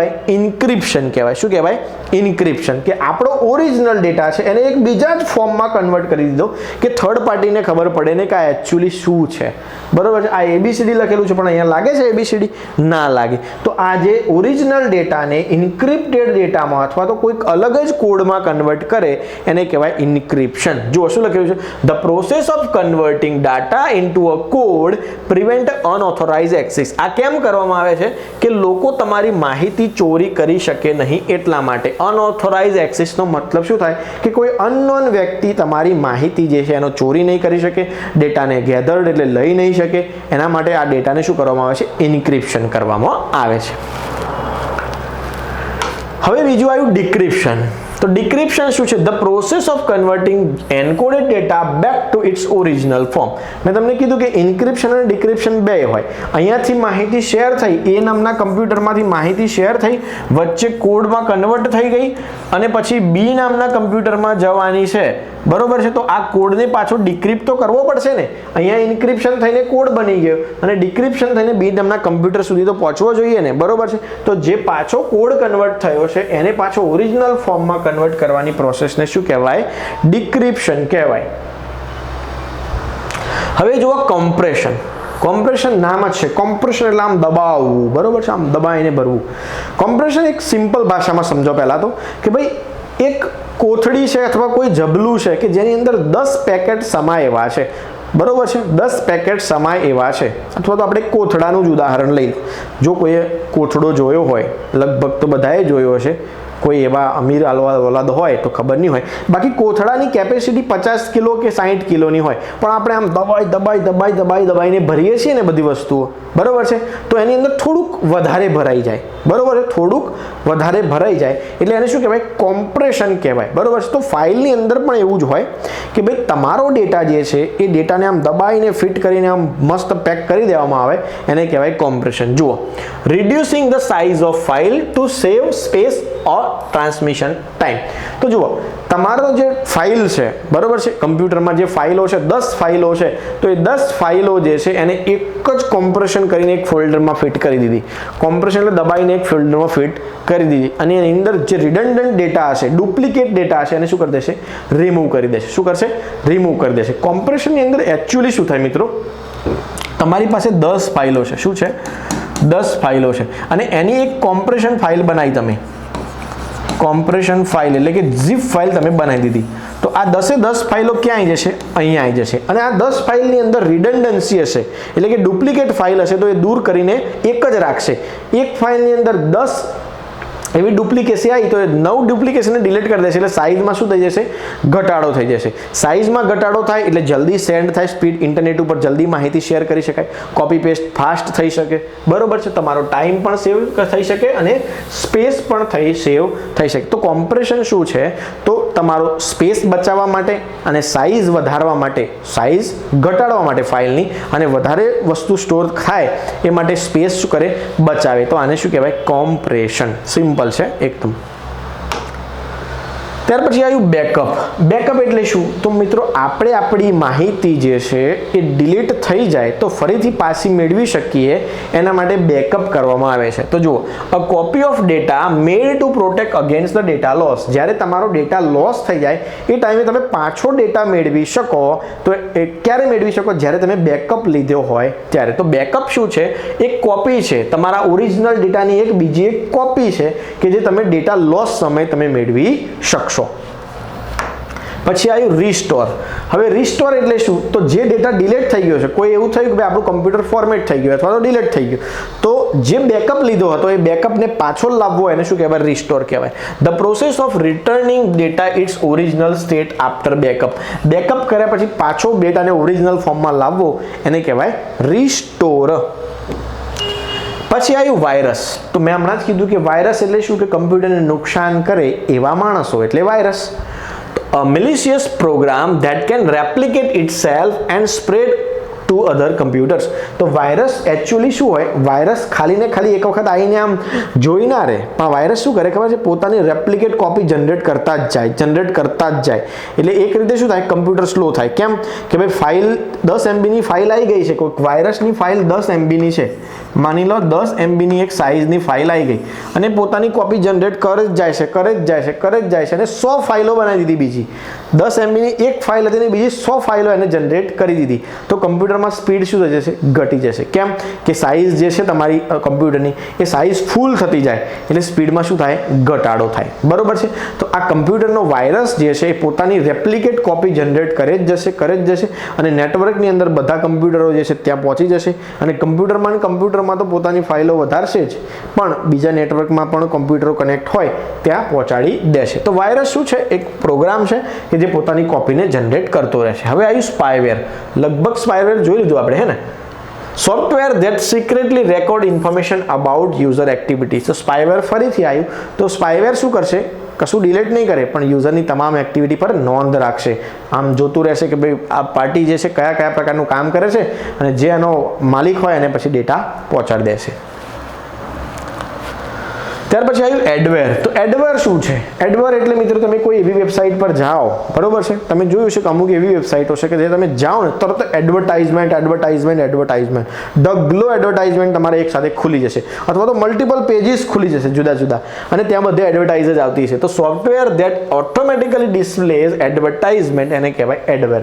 તો એડવેર એક સોફ્ટવેર છે કે જે શું કરે? ઓટોમેટિકલી જેટલી પણ એડવર્ટાઇઝમેન્ટ અંદર ઇન્સ્ટોલ કરી છે બધીને ઓપન કરી દેશે. 5 વેબ પેજ ઓપન થવાના હોય, તમે જેવી એક URL આપી છે તમને, તમે જોયું છે ને કે અત્યારે ઓફરો હોય છે, ફ્રોડ ઓફરો. કેવી કે ભાઈ અહીંયા ક્લિક કરવાથી તમને 100 રૂપિયાનું જીઓનું રિચાર્જ મળશે, 200 રૂપિયાની એરટેલની કૂપન મળશે, આટલું ઇન્ટરનેટ ફ્રી મળશે, પણ એની અંદર એકચ્યુઅલી શું હોય? સ્પાયવેર હોય, એડવેર હોય. શું હોય? એડવેર હોય. કે જેવી તમે અહીંયા ક્લિક કરો છો આ URL પર, એટલે આ એક એવું સોફ્ટવેર છે કે જેની અંદર 10 એડવર્ટાઇઝમેન્ટ રહેલી છે, તો એ 10 એડવર્ટાઇઝમેન્ટ ખુલી જશે. તો એને શું કહેવાય? એડવેર કહેવાય. તો એડવેર એક સોફ્ટવેર છે કે જેની અંદર ઓટોમેટિકલી એડવર્ટાઇઝમેન્ટ લોડ થાય. પછી આવ્યું સ્પામ. સ્પામ એટલે શું? કે અનનેસેસરી, કે જરૂર જ નથી એવી ફાઇલો તમારા કમ્પ્યુટરમાં આય કરે, મેઇલ દ્વારા આવે કે ગમે તે દ્વારા આવે. પણ જુઓ, અનસોલિસિટેટેડ and often relevant or inappropriate message is sent over the internet. એવા ઇન્ટરનેટ ઉપર મેસેજ આય કરે, મેલ એડવર્ટાઇઝમેન્ટ ના કે જે આપણા કામ સાથે કોઈ લેવા દેવા જ નથી, ઇરિલેવન્ટ છે, બરોબર છે? આપણા લેવા દેવા વગરના કામકાજમાં આય કરે છે, તો એને શું કહેવાય મિત્રો? સ્પામ મેસેજીસ અથવા તો સ્પામ મેલ કહી શકાય. Spam filter. હવે સ્પામ ફિલ્ટર શું કરશે મિત્રો? કે જે વેબસાઇટો એવી છે કે જે નક્કામાં મેલ કરે છે, બરોબર છે, તો એને શું કરશે? બ્લોક કરી દેશે કે ભાઈ તમે કશું મેસેજ સેન્ડ કરી શકશો નહીં. તો શું કહેશે? Software that blocks unwanted emails. કે ભાઈ તમારા અનવોન્ટેડ, જરૂરિયાત નથી, બરોબર છે, અનનેસેસરી છે એવા ડોક્યુમેન્ટ અથવા એવી વેબસાઇટ ઉપરથી મેલ આવે છે, બરોબર છે, અથવા ડેટા આવે છે, તો એને શું કરી દેશે? બ્લોક કરી દેશે. કોણ કરશે? Spam filter. પછી આવ્યું મિત્રો SQL. તો SQL શું છે? Structured query language. હવે આ ક્યાં ઉપયોગ થાય? તો આ ડેટાબેઝની અંદર ઉપયોગ થાય. ક્યાં થાય? ડાટાબેઝ. डाटाबेस स्पेलिंग खोटो आई लखेलू डाटाबेस। चलो अहीं जोई लो। तो स्ट्रक्चर्ड क्वेरी लैंग्वेज जे छे क्या उपयोग थशे डेटाबेस ની અંદર। હવે પહેલા સમજો કે ડેટા શું છે અને ડેટાબેઝ શું છે। આ બે જુદી જુદી ટર્મને પહેલા ક્લિયર કરો। ડેટા એટલે શું તો રો મટીરીયલ, શું રો મટીરીયલ કે જે તમારે ઉપયોગમાં આવવાનું છે, અને ડેટાબેઝ એટલે સિમ્પ્લિફાઈડ થયેલું મટીરીયલ, બરોબર છે। તો એક સિમ્પલ સમજો કે ભાઈ એક ઇન્સ્ટિટ્યૂટ છે, સપોઝ માની લો એક કોલેજ છે, તો એક કોલેજના સ્ટુડન્ટના બધા જ પ્રકારના ડેટા, બરોબર છે, બધી જ માહિતી એને શું કહીશું આપણે ડેટા કહીશું। પણ સિમ્પ્લિફાઈ કરેલો ડેટા કે ભાઈ ફલાણી સિટીમાંથી કેટલા છે, ફલાણા ડિસ્ટ્રિક્ટમાંથી કેટલા છે, ફલાણા નામના કેટલા છે, ટોપ સારા પરસેન્ટેજ 90 થી 100 ની વચ્ચે પરસેન્ટેજ કોના કોના છે। તો આવી રીતે જુદી જુદી રીતે સિમ્પ્લિફાઈ કરીને જે ડેટા સ્ટોર થાય એને શું કહેવાય ડેટાબેઝ। એટલા માટે એને સ્ટ્રક્ચર્ડ ડેટા કહેવામાં આવે છે કે ભાઈ સિમ્પ્લિફાઈ થયેલો ડેટા, એનાલાઇઝ થયેલો ડેટા એને કહેવાય ડેટાબેઝ। તો સ્ટ્રક્ચર્ડ ક્વેરી લેંગ્વેજ શું છે મિત્રો? તો એક પ્રોગ્રામિંગ લેંગ્વેજ છે, એક પ્રોગ્રામિંગ ભાષા છે કે જેનો ઉપયોગ મેનેજ અને મેનિપ્યુલેટ ડેટાબેઝ, ડેટાને મેનેજ કરવા માટે, મેનેજ કરવું અને મેનિપ્યુલેટ કરવુંમાં શું તફાવત છે? તો મેનેજ કરવું એટલે કે જ્યારે તમારે જરૂરિયાત છે તો એ પ્રમાણેની જરૂરિયાત તમને આપી દેશે કે ભાઈ અમદાવાદ સિટીમાંથી કેટલા સ્ટુડન્ટ બિલોંગ કરે છે, તો એને કહેવાય મેનેજમેન્ટ કે બધું એનાલાઇઝ કરીને તૈયાર રાખ્યું છે, તો પછી શો કરી દેવાનું કે ભાઈ આટલા અમદાવાદમાંથી આવે છે, બરોબર છે। અને બીજું છે મેનિપ્યુલેટ। મેનિપ્યુલેટ એટલે કે જાતે મેનિપ્યુલેટ કરશે, બરોબર છે। આ એક લેંગ્વેજ છે કે જે તમને ડેટાને મેનિપ્યુલેટ કરવા માટે ઓફર આપે છે કે ભાઈ તમે આ રીતે ડેટા ગોઠવી શકો છો। તો ડેટાને વ્યવસ્થિત રીતે ગોઠવવાની અને તમને ડેટા આપવાની સુવિધાને શું કહીશું સ્ટ્રક્ચર્ડ ક્વેરી લેંગ્વેજ, અથવા તો એક એવી ભાષા કે જે તમારા ડેટાને સિમ્પ્લિફાઈ કરે છે, એટલે કે ભાઈ શોર્ટ મસ્ત રીતે ગોઠવી આપે છે અને તમને તમારી જરૂરિયાત પ્રમાણે ડેટાને આપે છે, એને કહેવાય સ્ટ્રક્ચર્ડ ક્વેરી લેંગ્વેજ। પછી જુઓ મિત્રો ડેટાબેઝ, મેં તમને હમણાં કીધું કે ભાઈ એક મેનિપ્યુલેટ થયેલો ડેટા, સ્ટ્રક્ચર્ડ થયેલો ડેટા, સિમ્પ્લિફાઈ થયેલો ડેટા, એનાલાઇઝ થયેલો ડેટા, એને શું કહીશું ડેટાબેઝ। જો an organized collection of structured information or data, કે ભાઈ તમારો જે માહિતી છે એ માહિતી સિમ્પ્લિફાઈ થયેલી છે, સ્ટ્રક્ચર્ડ થયેલી છે, મસ્ત રીતે ગોઠવાયેલી છે, એને કહેવાય ડેટાબેઝ। આવો આનો મિત્રો આખો એક વિષય છે डेटाबेस मैनेजमेंट सिस्टम। आओ एक विषय है डेटाबेस मैनेजमेंट सिस्टम। आ विषय पण एकदम मजानो छे। तमने खबर पड़े कि खरेखर एक्चुअली कम्प्यूटर आपणे कंईक सर्च करीए छीए तो खरेखर अंदर शुं काम थाय छे। अंदर तो ढगलाबंध काम थाय छे मित्रों, पण ए स्पीडमां थई जाय छे એટલે તમને દેખાતા નથી। તો एक्चुअली डेटा કેવી રીતે સ્ટોર થાય છે, કઈ રીતે ડેટાને ગોઠવવામાં આવે છે, કઈ રીતે ડેટા તમને તમારા માંગ્યા પ્રમાણે ડેટા કેવી રીતે મળે છે, આ બધા જ શીખવું હોય તો ડેટાબેઝ મેનેજમેન્ટ સિસ્ટમ શીખવું પડશે। આખો એક વિષય છે મિત્રો, 150-200 પેજની બુક છે આની જે તમને શીખવાડશે। ત્યાર પછી આવે સ્પ્રેડશીટ। હવે સ્પ્રેડશીટ એટલે શું?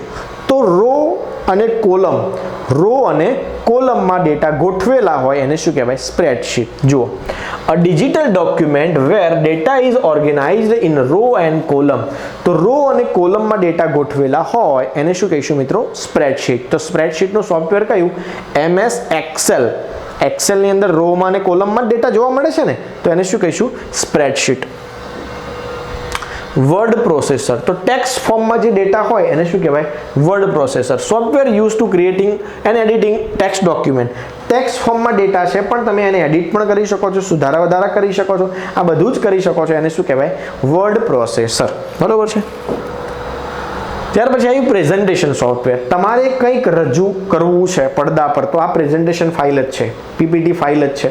તો આ પ્રેઝન્ટેશન ફાઇલ શું કરે છે? એક એવું સોફ્ટવેર જે તમને કંઈક રજૂ કરવા માટે, જુઓ, software use to create a slide show, એટલે કે ભાઈ તમે તમારો જે કન્ટેન્ટ છે, તમારું જે ડેટા છે એને પ્રસ્તુત કરી શકો છો પડદા પર। સ્લાઇડ શો એટલે કે ભાઈ તમે બતાવી શકો છો। સ્પ્રેડશીટ સોફ્ટવેર, તો સ્પ્રેડશીટ સોફ્ટવેર એટલે એક્સેલ કે જે રો અને કોલમની અંદર આપણને ડેટા સ્ટોર કરવા દે છે, મેનેજ કરવા દે છે, એને શું કહીશું આપણે સ્પ્રેડશીટ સોફ્ટવેર। એનું ઉદાહરણ છે એક્સેલ। ત્યાર પછી ગ્રાફિક ડિઝાઇન સોફ્ટવેર. હવે ગ્રાફિક ડિઝાઇન સોફ્ટવેર એટલે શું? તો મિત્રો તમારો ફોટો તમે આમ પડાવવા જાઓ છો ફોટો સ્ટુડિયોની અંદર, તો આમ ફોટો પડાવીએ આપણે, પછી ઘણી બધી જગ્યાએ આમ તલ હોય, કોઈ ખાડો હોય, કોઈ જગ્યાએ ડાર્ક સર્કલ હોય, કોઈ જગ્યાએ ખોટા સ્પોટ હોય, તો આ બધાને ફટાફટ ફોટોગ્રાફર શું કરશે? રિમૂવ કરી દેશે કોમ્પ્યુટરની મદદથી, અને પછી તમને એક સરસ મજાના ચકચકાટ સ્વરૂપે ફોટો કાઢીને આપશે. તો આને શું કહેવાય? ફોટોગ્રાફી સોફ્ટવેર અથવા તો ગ્રાફિક ડિઝાઇન સોફ્ટવેર, જેનું ઉદાહરણ છે ફોટોશોપ, કોરલ ડ્રો લઈ લો, ફોટોશોપ લઈ લો. આ બધા સોફ્ટવેર છે કે જે ઇમેજને અથવા તો વિડીયોને મસ્ત રીતે આમ શું કરે છે? ડિઝાઇન કરે છે, એડિટિંગ કરે છે. જુઓ, software use to create and edit images create પણ કરી શકે છે અને ઇમેજીસને એડિટ પણ કરી શકે છે. આવા સોફ્ટવેરને શું કહીશું મિત્રો? Graphic design software. નામ યાદ રાખજો, ફોટોશોપ અને બીજું છે કોરલ ડ્રો. યાદ રાખજો, આ પરીક્ષામાં પૂછાય છે પાછું. કોરલ ડ્રો, બરોબર છે. આ સોફ્ટવેર પણ શું છે? ગ્રાફિક ડિઝાઇન સોફ્ટવેર છે. ત્યાર પછી આવી પ્રોગ્રામિંગ લેંગ્વેજ. પ્રોગ્રામિંગ લેંગ્વેજ એટલે શું? કે જેની અંદર આપણે આપણું એક આખું સોફ્ટવેર તૈયાર કરી શકીએ, આખું એક વેબસાઇટ તૈયાર કરી શકીએ, ડાયનેમિક પેજ બનાવી શકીએ, એને કહેવાય પ્રોગ્રામિંગ લેંગ્વેજ. મેં હમણાં જ તમને સ્ટેટિક અને ડાયનેમિકનો તફાવત સમજાયો. માઇન્ડમાં હોવો જોઈએ. સ્ટેટિક એટલે શું? કે કંઈ એક્શન પરફોર્મ થશે ને, અહીંયા ક્લિક કરો પણ ક્લિક કર્યા પછી કશું થાય જ ના, એને કહેવાય સ્ટેટિક પેજ. ક્લિક કરો, અહીંયા ક્લિક કરીને કંઈક નવું પેજ ખુલ્યું, એને શું કહેવાય? Dynamic web page. તો પ્રોગ્રામિંગ લેંગ્વેજ શું છે? તમારી ડાયનેમિક વેબ પેજ બનાવવા માટે, આખું એક સોફ્ટવેર તૈયાર કરવા માટે જે ભાષા છે એને કહેવાય programming language. A set of instruction use to create software. Software બનાવવા માટેની જે નાની ઇન્સ્ટ્રક્શનો એટલે નાના પ્રોગ્રામ લખવામાં આવે છે એને એ પ્રોવાઈડ કરે છે, એને શું કહેવાય? Programming language. જુદી જુદી પ્રોગ્રામિંગ લેંગ્વેજ છે. પાયથન છે, જાવા છે, જાવા સ્ક્રિપ્ટ છે, બરોબર છે. પછી સી છે, સી શાર્પ છે, ઘણી બધી પ્રોગ્રામિંગ લેંગ્વેજ છે, અનલિમિટેડ, બરોબર છે. ત્યાર પછી આવ્યું આઈડીઈ, ઇન્ટિગ્રેટેડ ડેવલપમેન્ટ એન્વાયરમેન્ટ. તો આ શું કરે મિત્રો? મેં તમને હમણાં કીધું કે ભાઈ એક સોફ્ટવેર બનાવવું છે, તો સોફ્ટવેર બનાવવા માટે પ્રોગ્રામિંગ લેંગ્વેજ મળી ગઈ, પણ પ્રોગ્રામિંગ લેંગ્વેજને ચલાવવા માટે પણ એક એન્વાયરમેન્ટ જોઈએ. શું જોઈએ? એક એન્વાયરમેન્ટ જોઈએ. જેમ ભણવા માટે આપણે શાંત વાતાવરણ જોઈએ ને, એ પ્રમાણે કોમ્પ્યુટરમાં સોફ્ટવેર બનાવવા માટે એક એન્વાયરમેન્ટ જોઈએ કે ભાઈ આટલી વસ્તુઓ અહીંયાથી મળશે, તમારે આ રીતે કામ કરવાના છે, આ રીતે કામ કરવાના છે, અહીંયાથી આ મળી રહેશે. તો આ જે પ્રોવાઈડ કરે છે એને શું કહેવાય? Integrated development environment. શું છે? જુઓ, સોફ્ટવેર છે પ્રોવાઇડિંગ કોમ્પ્રિહેન્સિવ ફેસિલિટીઝ ટુ પ્રોગ્રામર્સ. જે ડેવલપરો છે, જે પ્રોગ્રામરો છે, કે જે પ્રોગ્રામ સોફ્ટવેરને તૈયાર કરે છે, એમને પણ એક વાતાવરણ મળે એના માટે જે પ્રોવાઈડ કરે છે એને કહેવાય ઇન્ટિગ્રેટેડ ડેવલપમેન્ટ એન્વાયરમેન્ટ. તો આ આઈડીઈ જે છે એક સોફ્ટવેર આવે કે જે તમારે ઇન્સ્ટોલ કરવું પડે. કયા ટાઈમે? જ્યારે તમે પ્રોગ્રામિંગ લેંગ્વેજની અંદર વર્ક કરો, પ્રોગ્રામિંગની અંદર પ્રોગ્રામિંગ કોડ ટાઈપ કરો, લખતા હોય, ત્યારે તમારે આને આઈડીઈ ઇન્સ્ટોલ કરેલું હોવું જોઈએ. જો આઈડીઈ ઇન્સ્ટોલ નહીં હોય તો તમે પ્રોગ્રામિંગ કરશો નહીં. પ્રોગ્રામિંગ કરશો પણ આઉટપુટ મળશે નહીં. એટલે આઈડીઈ ફરજિયાત ઇન્સ્ટોલ કરવું પડે. એક વાતાવરણ તૈયાર કરવું પડે કે જેની અંદર આપણે આઉટપુટ મેળવી શકીએ. તો કોણ ઉપયોગ કરશે? ડેવલપર અથવા તો પ્રોગ્રામર્સ. ત્યાર પછી આવ્યું કમ્પાઇલર. તો એક કમ્પાઇલર હોય ને બીજું ઇન્ટરપ્રેટર હોય. શું હોય? કમ્પાઇલર હોય ને ઇન્ટરપ્રેટર હોય. કમ્પાઇલર શું કરે ને ઇન્ટરપ્રેટર શું કરે સમજો. તો program that converts code written in high level language to machine code, એને કહેવાય કમ્પાઇલર. જો એક શબ્દ સિમ્પલ શબ્દોમાં સમજો કે કમ્પાઇલર શું કરશે કે ભાઈ તમે જે કોડ લખ્યો ને, પ્રોગ્રામિંગ ભાષામાં જે કોડ લખાય એ તો ટેક્સ્ટ સ્વરૂપે લખાય. કયા સ્વરૂપે? ટેક્સ્ટ ફોર્મમાં ડેટા લખાય છે. જે તમે પ્રોગ્રામિંગ લેંગ્વેજમાં જે લોકો ડેવલપરો પ્રોગ્રામરો કોડ લખે છે, મેં તમને હમણાં પ્રોગ્રામિંગ લેંગ્વેજ કીધી, એ તો ટેક્સ્ટ ફોર્મમાં આવે છે, પણ એને પાછો કન્વર્ટ કરવાનો મશીન કોડમાં. કારણ શું? કયા કોડમાં? મશીન કોડમાં કન્વર્ટ કરવાનો. કારણ શું છે કે ભાઈ એ કોમ્પ્યુટર કઈ ભાષા સમજે છે? બાઇનરી ભાષા સમજે છે. કઈ ભાષા સમજે છે? બાઇનરી ભાષા સમજે છે. બાઇનરી એટલે 010101, બરોબર છે. તો ટેક્સ્ટ ફોર્મમાંથી મશીન કોડ એટલે કે બાઇનરી લેંગ્વેજમાં કન્વર્ટ કરવાનું કામ કોણ કરશે? કમ્પાઇલર કરશે. કોણ કરશે? કમ્પાઇલર. તો કમ્પાઇલર શું છે? હાઈ લેવલ લેંગ્વેજનો જે કોડ છે, હાઈ લેવલ પ્રોગ્રામિંગ લેંગ્વેજનો કોડ છે, એને મશીન લેવલ લેંગ્વેજમાં કન્વર્ટ કરશે. એનું નામ છે કમ્પાઇલર. સિમ્પલ શબ્દો. પછી આવ્યું ઇન્ટરપ્રેટર. હવે આવ્યું ઇન્ટરપ્રેટર. હવે ઇન્ટરપ્રેટર શું કરશે કે ભાઈ મશીન કોડમાં કન્વર્ટ નહીં કરે, ડાયરેક્ટ જ આઉટપુટ આપવાની ક્ષમતા ધરાવે છે. બરોબર છે, પોતે જ બધા ટેક્સ સમજીને જાતે જ બધું જ આઉટપુટ આપવાની તાકાત ધરાવે છે, એને શું કહીશું? ઇન્ટરપ્રેટર. જુઓ, a program that directly execute instructions written in programming language, જે પ્રોગ્રામિંગ લેંગ્વેજમાં કોડ લખેલો છે, નાના કોડ લખેલા છે, એને ડાયરેક્ટલી રન કરવાની ક્ષમતા ધરાવે છે. પહેલા શું થતું કે કમ્પાઇલર છે, કે કમ્પાઇલર મશીન કોડમાં કન્વર્ટ કરશે, મશીન કોડમાં કન્વર્ટ થયા પછી આઉટપુટ શો થશે, પણ આ જાતે પોતે જ સીધી ઇન્સ્ટ્રક્શન રન કરવાની તાકાત ધરાવે છે. તો આ છે ઇન્ટરપ્રેટર. તો કમ્પાઇલર શું છે? કમ્પાઇલર તમારી પ્રોગ્રામિંગ લેંગ્વેજમાં લખેલો કોડને મશીન કોડમાં કન્વર્ટ કરશે અને પછી આઉટપુટ આપશે. જ્યારે ઇન્ટરપ્રેટર શું કરશે? ડાયરેક્ટ જ તમે જે લખી છે ઇન્સ્ટ્રક્શન એને રન કરીને તમને આઉટપુટ દેખાડશે. ત્યાર પછી આવ્યું અલ્ગોરિધમ. તો અલ્ગોરિધમ એટલે ગુજરાતી ભાષામાં કહીએ ને તો પગથિયા. કોઈ પણ પ્રોબ્લેમને સોલ્વ કરવાના પગથિયા, એને શું કહેવાય? અલ્ગોરિધમ. કોઈ પણ પ્રોગ્રામ હોય, કોઈ પણ પ્રોબ્લેમ હોય, કોઈ પણ કોમ્પ્લેક્સ પ્રોબ્લેમ હોય, એને પણ સોલ્વ કરવાના પગથિયા, એને કહેવાય અલ્ગોરિધમ. તો જુઓ, a step by step procedure for solving a problem. Step by step, એક પછી એક પગથિયા કે જે પ્રોબ્લેમને સોલ્વ કરવા માટે બનાવ્યા છે, એને કહેવાય અલ્ગોરિધમ. ત્યાર પછી આવ્યું એપીઆઈ, એપ્લિકેશન પ્રોગ્રામિંગ ઇન્ટરફેસ. હવે આપણે હમણાં જો રન કર્યું હતું, બરોબર છે, કે ભાઈ પ્રોગ્રામરો છે, ડેવલપરો છે, એમને પ્રોગ્રામ લખવા માટે શું આપતા હતા? આપણે આઈડી આપતા હતા, ઇન્ટિગ્રેટેડ ડેવલપમેન્ટ એન્વાયરમેન્ટ આપતા હતા, એક એન્વાયરમેન્ટ એમને આપતા હતા. પણ હવે એપ્લિકેશન ચલાવવા માટે પણ એક એપીઆઈ જોઈએ, બરોબર છે. આપણું સોફ્ટવેર બનાવ્યું, એને ચલાવવા માટે પણ શું જોઈએ? એપીઆઈ જોઈએ. તો એ છે application programming interface, a set of functions that allows different software applications to communicate. હવે જુઓ, એક વસ્તુ સમજો સિમ્પલ શબ્દોમાં, કે વોટ્સએપ છે, આપણું વોટ્સએપ છે, બીજી એક એપ્લિકેશન છે ભાઈ ફાઇલ નામની, બીજી એક એપ્લિકેશન છે ગેલેરી નામની, બરોબર છે, બીજી એક એપ્લિકેશન છે જેન્ડર નામની, બરોબર છે. તો આ બધી ફાઇલો પોતાનું જુદું જુદું કામ કરે છે. વોટ્સઅપ શું કરશે? ટેક્સ્ટ મેસેજ સેન્ડ કરશે ને બધું કરશે, બરોબર છે.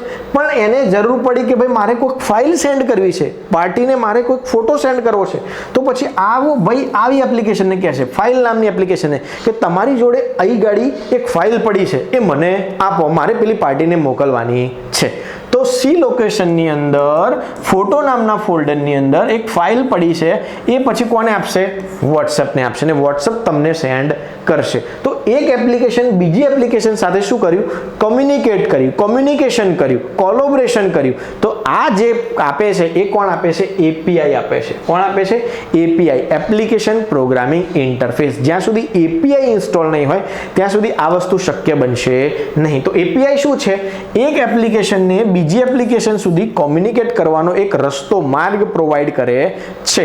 જુઓ, વોટ્સઅપને ફોટો ડાયરેક્ટ સેન્ડ કરવો છે તો પાછું ગેલેરીમાં જશે, કોઈક ડોક્યુમેન્ટ ફાઇલ છે તો ફાઇલને પૂછશે, પછી એ ફાઇલ ડાયરેક્ટ બીજા ફોનમાં શેર કરવી છે, બરોબર છે, જેન્ડર થ્રુ, તો પછી પાછું જેન્ડરમાં જશે. તો આ બધું જે છે એને શું કહીશું મિત્રો? આપણે એપીઆઈ, એપ્લિકેશન પ્રોગ્રામિંગ ઇન્ટરફેસ.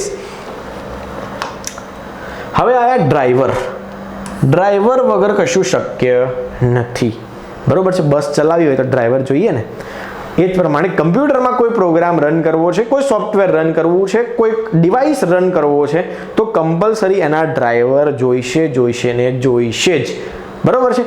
તો તમે લાવી દીધું પ્રિન્ટર, એક કમ્પ્યુટર વસાયું, નવું કમ્પ્યુટર લાવ્યા છો અને 10 દિવસ પછી એક પ્રિન્ટર લાવી દીધું કે ભાઈ ચલો આપણે પ્રિન્ટો પણ કાઢવી છે, બરોબર છે. તો પ્રિન્ટર લાવી દીધું, પ્રિન્ટર કનેક્ટ કરી દીધું, આમ પ્લગમાં લગાવી દીધું, ચાલુ કરી દીધું, ઇલેક્ટ્રિસિટી પાવર ચાલુ કરી દીધું, બધું કરી દીધું, કેબલોય લગાવી દીધા, પણ સાલું પ્રિન્ટર પ્રિન્ટ કાઢતું નથી. પણ કેમનું કાઢે? એના ડ્રાઈવર તો ઇન્સ્ટોલ કર્યા નથી. તો તમે ડ્રાઈવર ઇન્સ્ટોલ કરશો પછી ઓપરેટિંગ સિસ્ટમને ખબર પડશે, ઓપરેટિંગ સિસ્ટમને ખબર પડશે, ઇનડાયરેક્ટલી કર્નલને ખબર પડશે કે ફલાણી પાર્ટીએ એક ઇનપુટ અથવા આઉટપુટ ડિવાઇસ ઇન્સ્ટોલ કર્યો છે અને હવે મારે કામ કરવાનું છે. તમે જે કામ આપ્યું એ ઓપરેટિંગ સિસ્ટમને આપ્યું, પણ ઓપરેટિંગ સિસ્ટમ કોલોબ્રેશન કરશે, ડ્રાઈવર હશે તો કોલોબ્રેશન કરશે ને. જો ડ્રાઈવર જ નહીં હોય તો પછી તમારા ઇનપુટ ડિવાઇસીસ હોય કે આઉટપુટ ડિવાઇસીસ હોય, તમે મોટા ચમરબંધી જ કેમ નથી, તમારું કામ થશે નહીં જ્યાં સુધી ડ્રાઈવર નાખશો નહીં ત્યાં સુધી. પ્રિન્ટરને ગમે તેટલું બોલશો, પછાડશો તો પણ કામ થશે નહીં. એટલે કોઈ પણ વસ્તુ તમે ઇનપુટ આઉટપુટ ડિવાઇસીસ ઉપયોગ કરો છો તો એના કમ્પલસરી તમારે ડ્રાઈવર ઇન્સ્ટોલ કરવા પડશે. ડ્રાઈવર એટલે ઇનડાયરેક્ટલી શું છે, તો એ કામ જુઓ, પ્રિન્ટર લાયા, HP કંપનીનું પ્રિન્ટર લાયા, બરોબર છે, તો HP કંપનીના પોતાના બનાવેલા ડ્રાઈવર હશે. શું હશે? ડ્રાઈવર હશે, બરોબર છે. HP કંપનીના પોતાના બનાવેલા ડ્રાઈવર હશે. એ ડ્રાઈવર એટલે શું, તો HP કંપનીનું પ્રિન્ટર છે એ કેવી રીતે કામ કરશે, જ્યારે તમે એમને A4 ટાઈપની પ્રિન્ટ આપશો ત્યારે કેવી રીતે કામ કરશે, એને લીગલ ટાઈપની પ્રિન્ટ આપશો ત્યારે કેવી રીતે કામ કરશે, પોર્ટ્રેટ આપશો ત્યારે કેવી રીતે કામ કરશે, લેન્ડસ્કેપ આપશો ત્યારે કેવી રીતે કામ કરશે, આ બધું જ અહીંયા મેન્શન કરેલું હોય કે યુઝર 3 પ્રિન્ટ આપે તો કઈ રીતે 3 પ્રિન્ટો લેવાની, બરોબર છે, 5 નહીં કાઢી દેવાની. આ બધું જ લખેલું હોય ડ્રાઈવર ફાઇલની અંદર. અને ડ્રાઈવર ફાઇલ ઇન્સ્ટોલ ક્યાં થશે? OS ની અંદર ઇન્સ્ટોલ થશે. OS ની અંદર એક કર્નલ નામનો વ્યક્તિ રહેલો છે. કર્નલ નામનો વ્યક્તિ જે છે બધા જ ડિવાઇસીસને મેનેજમેન્ટ કરે છે. એટલે પછી ડ્રાઈવર આવી ગયા કોની પાસે? કર્નલ પાસે, ઇનડાયરેક્ટલી ઓપરેટિંગ સિસ્ટમ પાસે. એટલે બધું મેનેજમેન્ટ થશે. તો આ છે મિત્રો ડ્રાઈવર. અહીંયા શું લખેલું છે જુઓ, એક software that controls hardware component, એટલે જે કનેક્ટ કર્યું છે એક હાર્ડવેર છે, હાર્ડવેરને કંટ્રોલ કોણ કરશે? તમારા ડ્રાઈવર. હવે આવ્યું પેચ. પેચ એટલે નાનકડી બગ હતી અને રિઝોલ્વ કરવું એટલે પેચ. જો સોફ્ટવેર એક નાનકડું software updates that fixes bugs and vulnerabilities, એટલે કે ભાઈ તમારી જે બગ છે એને ફિક્સ કરવું એટલે શું કહેવાય? પેચીસ. પેચીસ એટલે નાનકડા સોફ્ટવેર બગ્સ જે છે, કોઈ પણ સોફ્ટવેર આપણે ઇન્સ્ટોલ કર્યું કમ્પ્યુટરમાં, હવે નાનકડી એરર આવી, બરોબર છે, તો એને આપણે રિઝોલ્વ કરીએ, નાનકડી સોફ્ટવેર પ્રોગ્રામની એરર રિઝોલ્વ કરીએ તો એને શું કહેવાય? પેચીસ કહેવાય. કે સોફ્ટવેર અપડેટ ધેટ ફિક્સ, નાનકડી સોફ્ટવેરની અપડેટ કરી કે જે શું કરે છે? એક એરરને રિઝોલ્વ કરે છે, બગને રિઝોલ્વ કરે છે. ત્યાર પછી આવ્યું ફર્મવેર. હમણાં મેં તમને પહેલા જ રોમ વખતે ફર્મવેર સમજાવ્યું હતું કે એક એવો પ્રોગ્રામ અથવા એવું એક સોફ્ટવેર કે જે પરમનન્ટલી રીડ ઓનલી મેમરીની અંદર સ્ટોર થયેલું હોય અને ડિલીટ કરી શકાય નહીં, તો એને કહેવાય firmware. Permanent software programmed into a read only memory, એને કહેવાય ફર્મવેર. પછી આવ્યું મિત્રો બીટ. બીટ શું છે? તો કોઈ પણ વસ્તુ હોય એને માપવાના એકમો હોય, બરોબર છે. તો કમ્પ્યુટરની મેમરીને માપવાના એકમો છે. કમ્પ્યુટર કઈ ભાષા સમજે છે? 0 1 0 1 0 1, બાઇનરી ભાષા સમજે છે. પણ આ 0 ને એકમ તો હોવો જોઈએ ને, કે ભાઈ 0 ને કેવી રીતે દર્શાવીશું? તો કમ્પ્યુટરનો નાનામાં નાનો એકમ એને શું કહીશું? બીટ. જો બીટ એટલે કમ્પ્યુટરનો નાનામાં નાનો એકમ, એને કહીશું બીટ. આ 0 છે તો એને આપણે કહીશું 1 બીટ. 0 1 0 1 1 0 0 1, બરોબર છે. તો આ એક બાઇનરી ભાષામાં લખેલો કોડ છે. તો આ 1 bit, 2 bit, 3 bit, 4 bit, 5 bit, 6 bit, 7 bit ને 8 બીટ. આ 8 બીટનો એક ડેટા કહેવાય, બરોબર છે. શું કહેવાય? 8 બીટનો એક ડેટા કહેવાય. તો બીટ એટલે કમ્પ્યુટરનો નાનામાં નાનો યુનિટ અથવા તો એકમ, એને કહેવાય બીટ, બરોબર છે. જો અહીંયા લખ્યું જ છે કે the smallest unit of data computer represented by 0 and 1. 0 અને 1 ને માપવા માટેના એકમ, પણ નાનામાં નાનો એકમ, એને કહેવાય બીટ. હવે આ બીટ જે છે 8 બીટ ભેગા થઈને એક બાઇટ બની જશે. શું બની જશે? બાઇટ બનશે. 8 બીટ ભેગા થઈને શું બનશે? એક બાઇટ બનશે. જેમ આપણે 100 ગ્રામ 100 ગ્રામ 100 ગ્રામ 100 ગ્રામ 100 ગ્રામ એવું 10 વાર ભેગું કરીએ એટલે 1 કિલોગ્રામ બને ને, તો એ રીતે 8 વખત એક બીટ ભેગા થાય એટલે શું બને? બાઇટ બને. જુઓ, byte, a group of 8 bits. Group of 8 bits is called byte. તો કમ્પ્યુટરની મેમરી જે છે, મારી પાસે એક ચાર્ટ છે આખો કે જેની અંદર કમ્પ્યુટરની તમામ મેમરી તમે એકદમ સિમ્પલ શબ્દોમાં સમજી શકશો. હવે જો 1 બીટ, 2 બીટ, 3 બીટ, 4 બીટ, આ 4 બીટ ભેગા થાય એનું એ પણ એક નામ છે, નિબ્બલ. શું નામ છે? નિબ્બલ. આનું પણ એક યુનિટ છે જેનું નામ છે નિબ્બલ. 8 બીટ જે છે એને શું કહીશું? બાઇટ કહીશું, બરોબર છે. તો આ બધા એકમો છે, આપણને ખબર હોવી જોઈએ. આપણી પાસે એક ચાર્ટ છે કે જેની અંદર બધું જ સમજાયેલું છે, પણ જે એપ્લિકેશનના લેક્ચરો જે છે એની અંદર બધું જ આપેલું છે. ત્યાર પછી આવ્યું કિલો બાઇટ એટલે કે KB. તો અપ્રોક્સિમેટલી 1000 બાઇટ્સ, આપણે પરફેક્ટ કહીએ અપ્રોક્સિમેટલી 1000 કીધું છે, પણ પરફેક્ટ કહીએ તો 1024 બાઇટ્સ એટલે શું બનશે? કેબી બનશે, બરાબર છે, સિમ્પલ છે. પછી એમબી કેવી રીતે બની, તો અપ્રોક્સિમેટલી 1 મિલિયન બાઇટ્સ, બરાબર છે, અથવા તો 1024 બાઇટ્સ, 1 મિલિયન, બરાબર છે. પછી આવ્યું ગીગાબાઇટ્સ, તો જીબી છે. Terabyte 1 trillion bytes. આ બધું બાઇટ્સમાં આપેલું છે મિત્રો, સમજજો. મેં તમને કીધું કે એક આપણી પાસે ચાર્ટ છે કે જેની અંદર આવી રીતે કેવી રીતે કોડ જે છે એ તૈયાર થાય છે, કેટલા કોડ ભેગા થઈને કયો કોડ બને છે, કયો એકમ તૈયાર થાય છે, આ બધાનો એક ચાર્ટ છે. એપ્લિકેશન ઇન્સ્ટોલ કરી લેજો જેથી કરીને તમને આ ચાર્ટ પ્રોવાઈડ થઈ જાય, મફતમાં ફ્રીમાં જ અવેલેબલ છે મિત્રો. પછી આવ્યું megahertz, a unit off frequency equal to 1 million cycle પર સેકન્ડ. આપણે કહીએ છીએ ને કે ભાઈ મેગાહર્ટ્ઝમાં આની ફ્રીક્વન્સી મપાય છે, તો ફ્રીક્વન્સી જે છે એ મેગાહર્ટ્ઝમાં મપાય, પણ અહીંયા લખ્યું છે ઇક્વલ ટુ 1 મિલિયન સાયકલ પર સેકન્ડ, એને કહેવાય મેગાબાઇટ્સ. 1 મિલિયન સાયકલ પર સેકન્ડ એને કહેવાય મેગાબાઇટ. અને જો 1 બિલિયન સાયકલ પર સેકન્ડ એને કહેવાય ગીગાબાઇટ્સ. 1 બિલિયન સાયકલ પર સેકન્ડ થાય એને ગીગાબાઇટ કહેવાય. પછી આવ્યું રિઝોલ્યુશન. હવે રિઝોલ્યુશન એટલે શું, તો આપણે રિઝોલ્યુશન એટલે સ્ક્રીન ઉપર જેટલું ક્લિયર દેખાય ને એટલું રિઝોલ્યુશન વધારે. તો એક પિક્સલ હોય, શું હોય, પિક્સલ હોય. તો સ્ક્રીનનો નાનામાં નાનો પેલો એ પોઈન્ટ એને કહેવાય પિક્સલ. જેટલા પિક્સલ વધારે એટલી ઇમેજની ક્વોલિટી વધારે. જુઓ, રિઝોલ્યુશન એટલે શું, the number of pixels in the digital image or display.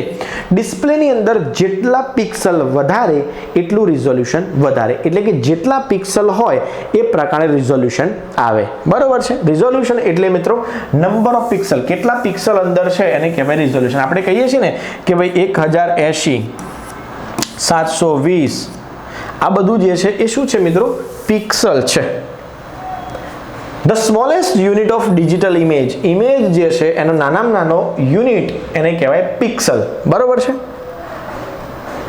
પછી આવ્યો એસ્પેક્ટ રેશિયો. એસ્પેક્ટ રેશિયો એટલે હાઇટ અને વિડ્થ, આને કહેવાય એસ્પેક્ટ રેશિયો. આ 75 છે અને આ સપોઝ માની લો 20 છે, બરોબર છે. તો આ જે ફાઇલ છે અથવા તો બોર્ડ છે એનો એસ્પેક્ટ રેશિયો કહેવાય, હાઇટ અને width. Frame rate. Frame rate એટલે શું મિત્રો, તો ધ નંબર ઓફ ફ્રેમ્સ ડિસ્પ્લેડ પર સેકન્ડ ઇન વિડીયો પ્લેબેક. જ્યારે વિડીયો પ્લે થાય છે ત્યારે ફટાફટ ફ્રેમો ફરે છે. વિડીયો એ એવું વસ્તુ નથી કે ભાઈ મિત્રો વિડીયો ડાયરેક્ટ શૂટ થાય. વિડીયો એટલે શું છે, તો વિડીયો એટલે ફોટા જ પાડેલા છે પણ ફટાફટ મૂવ થાય, એટલે આપણને એની સ્પીડ દેખાતી નથી, પણ એ ફટાફટ મૂવ થાય છે, એટલા માટે આપણે લાગે શું છે કે વિડીયો છે, પણ વિડીયો નથો, એકચ્યુઅલી ફોટા જ હોય છે. પણ ફોટા એટલા ફટાફટ પાડેલા હોય છે અને ફટાફટ ફરતા હોય છે ને ફ્રેમ્સ, કે આપણને દેખાય નહીં, આપણે નોટિસ કરી શકીએ નહીં. તો નંબર ઓફ ફ્રેમ્સ ડિસ્પ્લેડ પર second in video is called frame rate. કે જેટલી ફ્રેમો ફટાફટ ફરી શકે, બરોબર છે, કેટલી ફ્રેમો ફરે છે 1 સેકન્ડની અંદર એને કહેવાય ફ્રેમ રેટ. પછી આવ્યું રિફ્રેશ રેટ, એટલે 1 સેકન્ડની અંદર આપણી ડિસ્પ્લે કેટલી વખત રિફ્રેશ થઈ શકે છે એને કહેવાય રિફ્રેશ રેટ અથવા તો ડિસ્પ્લે રેટ. બે શબ્દો છે આના, એક રિફ્રેશ રેટ અને બીજો ડિસ્પ્લે રેટ. 1 સેકન્ડની અંદર આપણી કેટલી વખત ડિસ્પ્લે રિફ્રેશ થઈ શકે છે એને કહેવાય the number of times display is updated પર સેકન્ડ. 1 સેકન્ડમાં કેટલી વાર થાય એને ડિસ્પ્લે રેટ કહેવાય. હવે બ્લૂટૂથ આવ્યું. બ્લૂટૂથ શું છે મિત્રો, તો એક વાયરલેસ ટેકનોલોજી છે કે આપણને શું કરે છે, ડેટા ટ્રાન્સફર કરવાની ફેસિલિટી આપે છે. A wireless technology standard for exchanging data over the short distance. અહીંયા એક લિમિટેશન છે કે ભાઈ ટૂંકા ડિસ્ટન્સની અંદર જ ડેટાનું શેર કરી શકે છે. તો આ શું છે, એક ટેકનોલોજી છે. જેમ વાઈફાઈ એક ટેકનોલોજી, વાયરલેસ ટેકનોલોજી છે, એ પ્રમાણે બ્લૂટૂથ ટેકનોલોજી છે. પહેલાં બ્લૂટૂથ આવ્યું અને બ્લૂટૂથ પછી વાઈફાઈ આવ્યું. જો બ્લૂટૂથ જે છે એ લિમિટેડ એરિયા પૂરતું છે. જેમ આપણે આપણા હેડફોન્સ ભરાયા હોય તો મિત્રો જેટલો ફોન તમે દૂર લઈ જશો એમ ફ્રીક્વન્સી ડાઉન થશે અને એક સમય એવો આવશે કે સિગ્નલ જ છોડ દેશે, બરોબર છે. તો એ જે છે મિત્રો બ્લૂટૂથ એક વાયરલેસ ટેકનોલોજી છે કે જે ડેટાને ટ્રાન્સફર કરે છે, બરોબર છે, પણ શોર્ટ એરિયાની અંદર, એટલે કે લિમિટેડ એરિયાની અંદર. પછી આવ્યું NFC, Near Field Communication, a short range wireless technology for communicating between devices.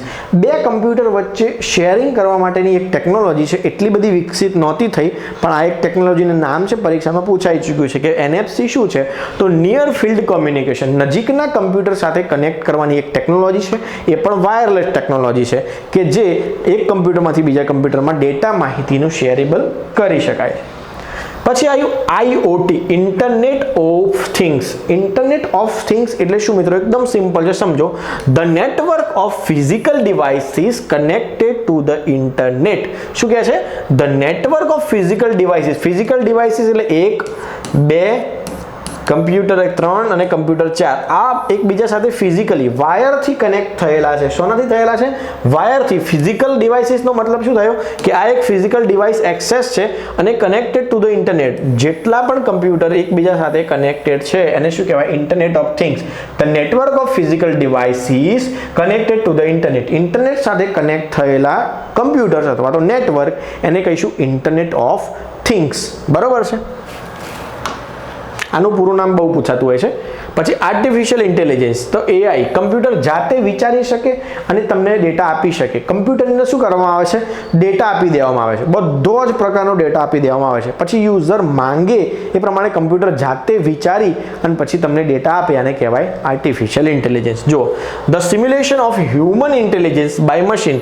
Machine, માણસ જે છે એ પોતે વિચારી શકે છે, પણ કમ્પ્યુટરમાં વિચારવાની ક્ષમતા છે નહીં. તો એની અંદર વિચારવાની ક્ષમતા નાખવામાં આવી કે તમે જાતે યુઝર આટલા પ્રકારના કામ આપે તો તમે આ રીતે આટલી એની ટેકનિક છે, આટલી એ પ્રોસેસ છે, આ કરશો એટલે તમને આઉટપુટ મળશે. તો એ પ્રમાણે આર્ટિફિશિયલ ઇન્ટેલિજન્સના કોમ્પ્યુટર છે, એની અંદર એક મગજ આપવામાં આવ્યું, પ્રોગ્રામ નાખી દેવામાં આવ્યા કે યુઝર આવા પ્રકારના સવાલો પૂછે તો આવા પ્રકારના જવાબો આપી શકશો તમે. તો એને કહેવાય આર્ટિફિશિયલ ઇન્ટેલિજન્સ.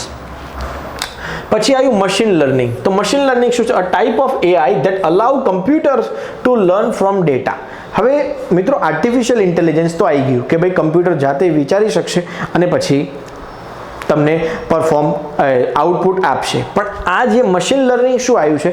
તો કમ્પ્યુટર જે છે એ જેમ ડેટા જુદા મળે છે એમ જાતે જ પછી ડેટાનું એનાલિસિસ ચાલુ કરી દે છે. એને કહેવાય મશીન લર્નિંગ. એટલે મશીન પોતે અભ્યાસ કરે અને પોતે પછી એની ટેકનિકો નવી બનાવે, એને કહેવાય મશીન લર્નિંગ. એટલે આર્ટિફિશિયલની ઉપર જતું રહ્યું મશીન લર્નિંગ કે ભાઈ ડેટા ઉપર જાતે અભ્યાસ કરીને પછી તમને આઉટપુટ આપે, એને કહેવાય મશીન લર્નિંગ. પછી આવ્યું ડીપ લર્નિંગ. તો a subnet of machine learning involving neural networks with many layers. તો જુઓ, ડેટા જે છે મેં તમને હમણાં કીધું કે કમ્પ્યુટર જાતે વિચારે એને આર્ટિફિશિયલ ઇન્ટેલિજન્સ કહેવાય. કમ્પ્યુટર ડેટા ઉપર જાતે જુદા એનાલિસિસ કરીને એક ડેટા બનાવે, એને કહેવાય મશીન લર્નિંગ.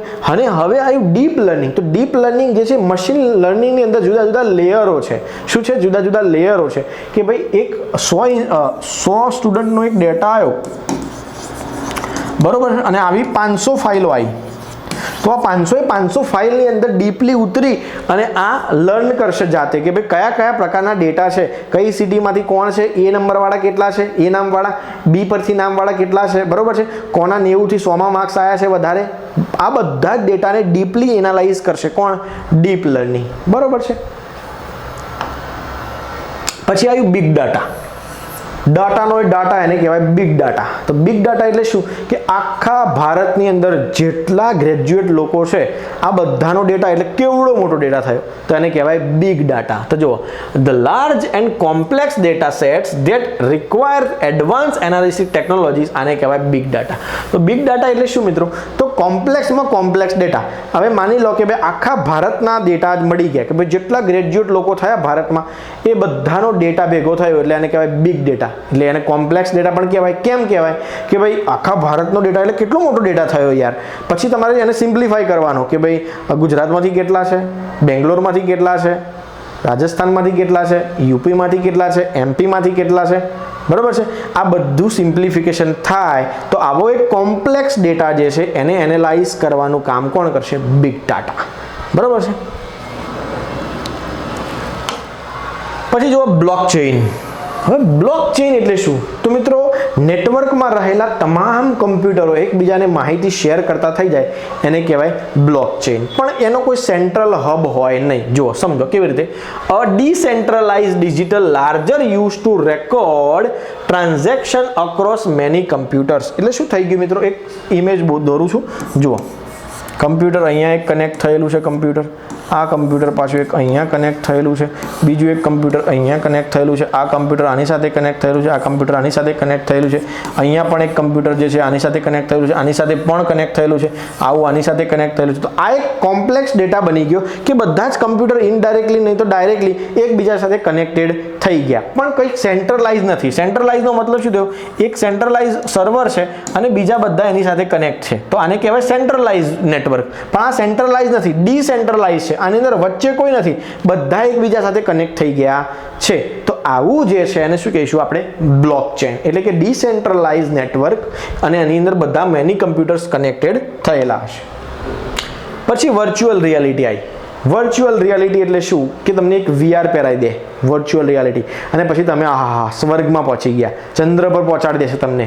તમે સાયન્સ સિટી ગયા હોય તો કોઈ દિવસ બેસજો આ વર્ચ્યુઅલ રિયાલિટીની અંદર, કે વર્ચ્યુઅલ રિયાલિટીની અંદર તમે કાં તો એક સીટમાં બેસાડી દેવામાં આવે, પછી ચશ્મા પહેરાવી દે, અથવા તો કંઈક આખું પહેરાવી દે, પછી તમે આમ કંઈક અલગ જ દુનિયામાં પહોંચી ગયા હોય એવો તમને ફીલ થશે. તો એને શું કહેવાય, વર્ચ્યુઅલ રિયાલિટી. દાખલા તરીકે તમને કોઈક જંગલમાં પહોંચાડી દે, પછી કોઈક ચંદ્ર પર પણ લઈ જાય છે આ લોકો સાયન્સ સિટી વાળા, પછી તમને કોઈક બીજી કોઈ જગ્યાએ લઈ જાય, તો આને શું કહેવાય, વર્ચ્યુઅલ રિયાલિટી. જે એકચ્યુઅલમાં એક્ઝિસ્ટ નથી કરતી પણ તમારી આંખોને દેખાડવામાં આવે છે 3D કે 4Dમાં, એને શું કહેવાય, વર્ચ્યુઅલ રિયાલિટી. તો જુઓ, a simulated experience created by computer technology. Computer ટેકનોલોજીની મદદથી એક તમને એક્સપિરિયન્સ કરાવવામાં આવે કે તમે ભાઈ આ જગ્યાએ પહોંચી ગયા છો, કે તમે આ અનુભવ કરી શકો છો. તો આ વર્ચ્યુઅલ રિયાલિટી અને ઓગમેન્ટેશન રિયાલિટી બે જુદી જુદી વસ્તુ છે. વર્ચ્યુઅલ રિયાલિટીની અંદર તમને દેખાડવામાં આવે છે કે ભાઈ અહીંયા તમે પહોંચી ગયા છો, જ્યારે ઓગમેન્ટેડ રિયાલિટીની અંદર શું છે સમજાવું. જુઓ, ઓગમેન્ટેડ રિયાલિટીની અંદર શું છે કે ભાઈ યુઝર કંઈક કરી પણ શકે છે. દાખલા તરીકે તમને ઓગમેન્ટેડ રિયાલિટીની અંદર એક વસ્તુ પહેરાવી દેવામાં આવે, બાઇક પર બેસાડી દેવામાં આવે, પછી બાઇકનો તમે રેસ આલો ને એમ ફાસ્ટ ચાલે બાઇક, રેસ ઓછો કરો એટલે ઓછું ચાલે. તો આ ઓગમેન્ટેડ રિયાલિટી છે કે તમે એક્શન પણ સાથે સાથે પરફોર્મ કરી શકો છો. તમે આમ કોઈને મારી શકો છો. ગેમિંગની અંદર જંગલમાં ગયા છો તો પછી તમે એમાં એક મુક્કો મારો છો તો પેલા જે અંદર જંગલી જાનવરો છે એને વાગે છે. આવું બધું ટૂંકમાં જે નેચરલ છે, પણ થોડુંક તમારો ઇન્ટરફિયર આવી ગયું છે તમારું પોતાનું ફિઝિકલ બોડીનું, આને કહેવાય ઓગમેન્ટેડ રિયાલિટી. જુઓ, an interactive experience where digital content is overlaid in over real world. એટલે રિયલ વર્લ્ડની અંદર તમને એક્સપિરિયન્સ કરાવે. પેલું શું છે, વર્ચ્યુઅલી, કે જે એક્ઝિસ્ટ નથી કરતું. આ બી એવું જ છે કે ભાઈ એક્ઝિસ્ટ નથી કરતું પણ તમારું ઇન્ટરેક્શન આવી ગયું છે, બરોબર છે. આને કહેવાય ઓગમેન્ટેડ રિયાલિટી. સિમ્પલ છે. Cyber security. હવે સાયબર સિક્યોરિટી એટલે શું, તો એવા તમામ પાસાઓ કે જે કમ્પ્યુટરને સિક્યોર કરવા માટે બનાવેલા છે એને શું કહીશું, સાયબર સિક્યોરિટી. જુઓ, the practice of protecting system, networks and programs from digital attacks. તમારા કમ્પ્યુટરની અંદર જુદા જુદા અટેક થાય તો એને અટેક કેવી રીતે રોકી શકાય એની પ્રેક્ટિસ, એને કહેવાય સાયબર સિક્યોરિટી. બરાબર છે. સાયબર સિક્યોરિટીની અંદર તમે જુદી જુદી સિક્યોરિટી પ્રોવાઈડ કરવામાં આવે છે. Data breach. હવે આ ડેટા બ્રીચ પહેલી જ વાર સાંભળ્યું હશે તમે કે ભાઈ ડેટા બ્રીચ થવું એટલે શું. તો જુઓ, an incident where confidential information is accessed without authorization. ઘણી વખત કેવું કરે કે હેકરો જે છે તમારા કમ્પ્યુટરને હેક કરવાનો પ્રયત્ન કરતા હોય અને પછી અચાનક હેક થઈ જાય. તો એવો એક બનાવ કે જેની અંદર કોન્ફિડેન્શિયલ ઇન્ફોર્મેશન એક્સેસ થઈ જાય વિધાઉટ ઓથોરાઇઝેશન. તમે કંઈક ઓથોરિટી આપી જ નથી.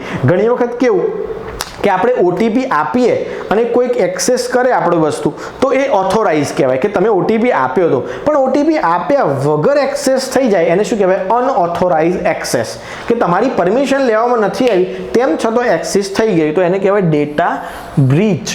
બરોબર છે. કે એવો એક બનાવ બન્યો કે જેની અંદર તમારી પરમિશન નથી તેમ છતાં તમારા કોન્ફિડેન્શિયલ ડેટા કે જેને આઈડી પાસવર્ડ કહેવાય, તો એવા ડેટાને એક્સેસ થઈ ગયો. કોન્ફિડેન્શિયલ ડેટા એટલે શું સમજો, કે તમારી એવી ઇન્ફોર્મેશન કે જેની મદદથી કંઈક નવું કરી શકાય. દાખલા તરીકે આપણો યુઝર આઈડી પાસવર્ડ, નેટ બેન્કિંગનો યુઝર આઈડી પાસવર્ડ છે તો એમ ખોલીએ એટલે આપણે સર્વિસીસ જુદી જુદી ખાસી બધી મળશે.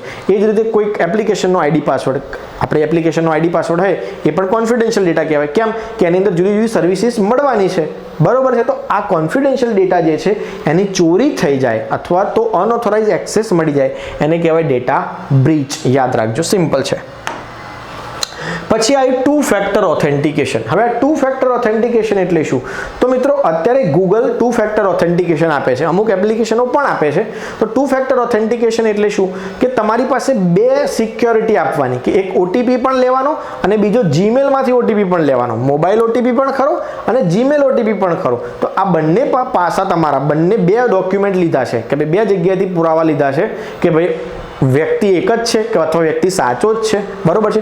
હું માલિક છું અને મારે ગૂગલ એક્સેસ કરવું છે મારું પોતાનું, બરોબર છે, પણ હું બીજા કોઈના કમ્પ્યુટરમાં એક્સેસ કરું છું તો ટુ ફેક્ટર ઓથેન્ટિકેશન માગશે કે ભાઈ પાર્ટી પોતે જ છે. બરોબર છે. એટલા માટે પહેલા મોબાઈલમાં ઓટીપી આપશે, પછી ઈમેલ આઈડીમાં ઓટીપી આપશે. તો એને કહેવાય ટુ ફેક્ટર ઓથેન્ટિકેશન. જુઓ, security process requiring two forms of identification. બે પ્રકારનું આઈડેન્ટિફિકેશન તમારી પાસે માગશે. બરોબર, એને કહેવાય ટુ ફેક્ટર ઓથેન્ટિકેશન. ઉદાહરણ તમને સમજાવું. ટુ ફેક્ટર ગૂગલ અત્યારે શું કરે છે? ગૂગલની ખાસી બધી સર્વિસીસ છે. ગૂગલ પ્લે સ્ટોર છે, પછી પેમેન્ટ સુવિધા છે, જીપે કહીએ છીએ આપણે, બરોબર છે, પછી ગૂગલનું જીમેલ છે. તો આ બધી ગૂગલની ઘણી બધી છે. તો જુદી જુદી સર્વિસીસની અંદર એક જ પાસવર્ડ ચાલતો હોય, બરોબર છે. એટલા માટે શું કરે ગૂગલ? ટુ ફેક્ટર ઓથેન્ટિકેશન આપે કે ભાઈ પાર્ટીનો ડેટા ચોરી થવો જોઈએ નહીં. પછી આવ્યું કેપ્ચા. હવે કેપ્ચા એટલે શું કે ભાઈ કેપ્ચા એટલે ભાઈ કોઈ ગોળો માણસ આવી અને કમ્પ્યુટરને હળી ના કરી જાય એટલા માટે આપણને શું કરે છે? આ કેપ્ચા ઘણી વખત બહુ હેરાન કરે છે. કેપ્ચા લખેલો હોય CPTDO અને Q, આવી રીતે એક કોડ હોય. પછી આપણે એ કોડને અહીંયા નાખવાનો અને પછી ઓકે પર ક્લિક કરવાનું. બરોબર, આવું તમે જોયું હશે. પણ એટલા ડેન્જર કેપ્ચા આપે છે ને આપણને ખબર જ ના પડે કે આ O છે કે 0 છે. પછી આપણે શું કરીએ? કેપ્ચાને રિફ્રેશ કરીએ. કેપ્ચા બીજો અહીંયા એક બટન હોય, આમ રિફ્રેશ કરવાનું, અહીંયા ક્લિક કરીને પાછો કેપ્ચા બદલાઈ જાય. પછી નવો કોઈક સારો કેપ્ચા આવ્યો પછી આપણે એન્ટર કરીએ અને પછી તો આ કેપ્ચા શું છે મિત્રો કે તમારી સિક્યોરિટીને વધારે છે. શું કરે છે? જુઓ, ટેસ્ટ, એક જાતનો ટેસ્ટ લેશે આપણી જોડે. Test use to determine whether a user is human or bot. માણસ પોતે જ કામ કરે છે કે પછી કમ્પ્યુટર જાતે તો મંડી નથી ને, કે અથવા કોઈ ગાંડો માણસ તો મંડ્યો નથી ને.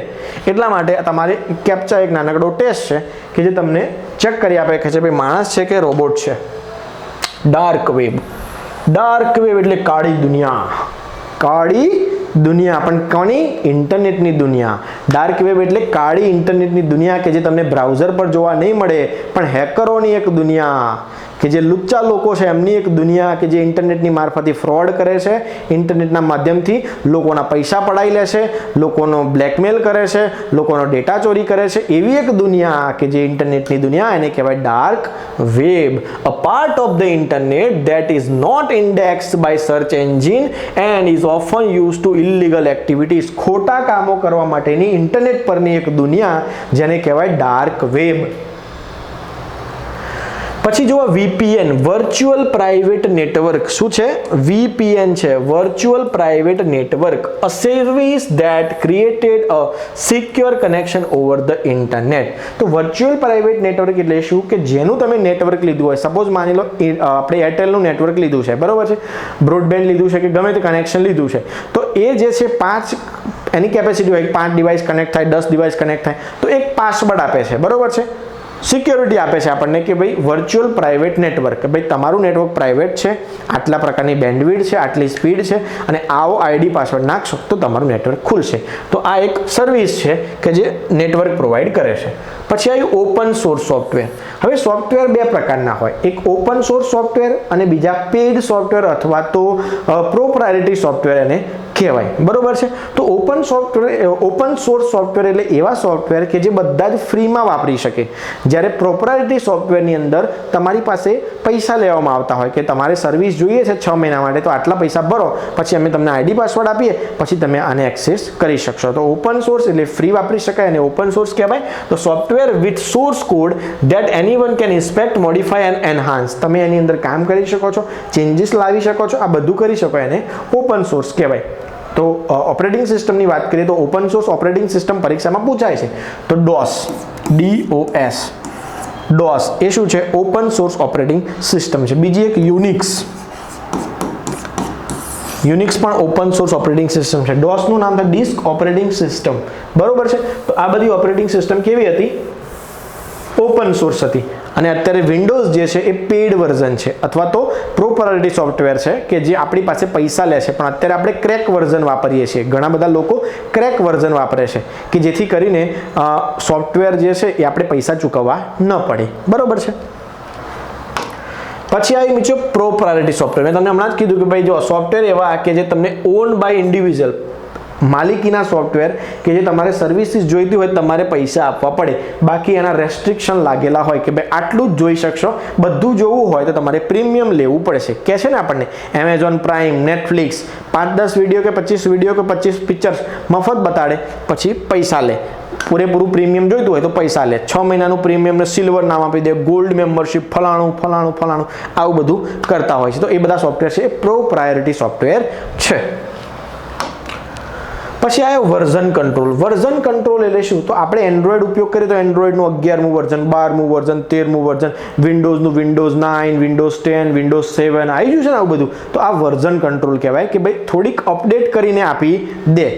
જો a system that records changes to a file set of files over time. એટલે કે ભાઈ તમારા સમયાંતરે તમારા જે ડેટા છે એને અપડેટ કરે, નવી ફાઇલો તમને આપે, ફેસિલિટી વધી જાય, સર્વિસીસ તમારી વધી જાય, સિક્યોરિટી પણ વધી જાય. એટલા માટે અપડેટ બહુ જરૂરી છે, એને કહેવાય વર્ઝન કંટ્રોલ. પછી આવ્યું રૂટ કિટ. હવે રૂટ કિટ શું છે? તો જુઓ, a collection of tools used by hackers to gain control over a computer. Collection of tools એટલે કે ભાઈ જુદા જુદા ટૂલ્સનો જે ઉપયોગ કરે છે. કલેક્શન ઓફ ટૂલ્સ એટલે ખાસા બધા ટૂલ્સનો જે ઉપયોગ થાય છે. કોના દ્વારા? હેકરો દ્વારા. ઇલીગલ એક્ટિવિટી કરવા માટે હેકરો દ્વારા જે ટૂલ્સનો ઉપયોગ થાય છે એને કહેવાય રૂટ કિટ. શું કહેવાય? Rootkit. હવે જોઈએ બોટનેટ. બોટનેટ શું છે? તો જુઓ, a network of infected computers connected remotely by a hackers. તો જુઓ,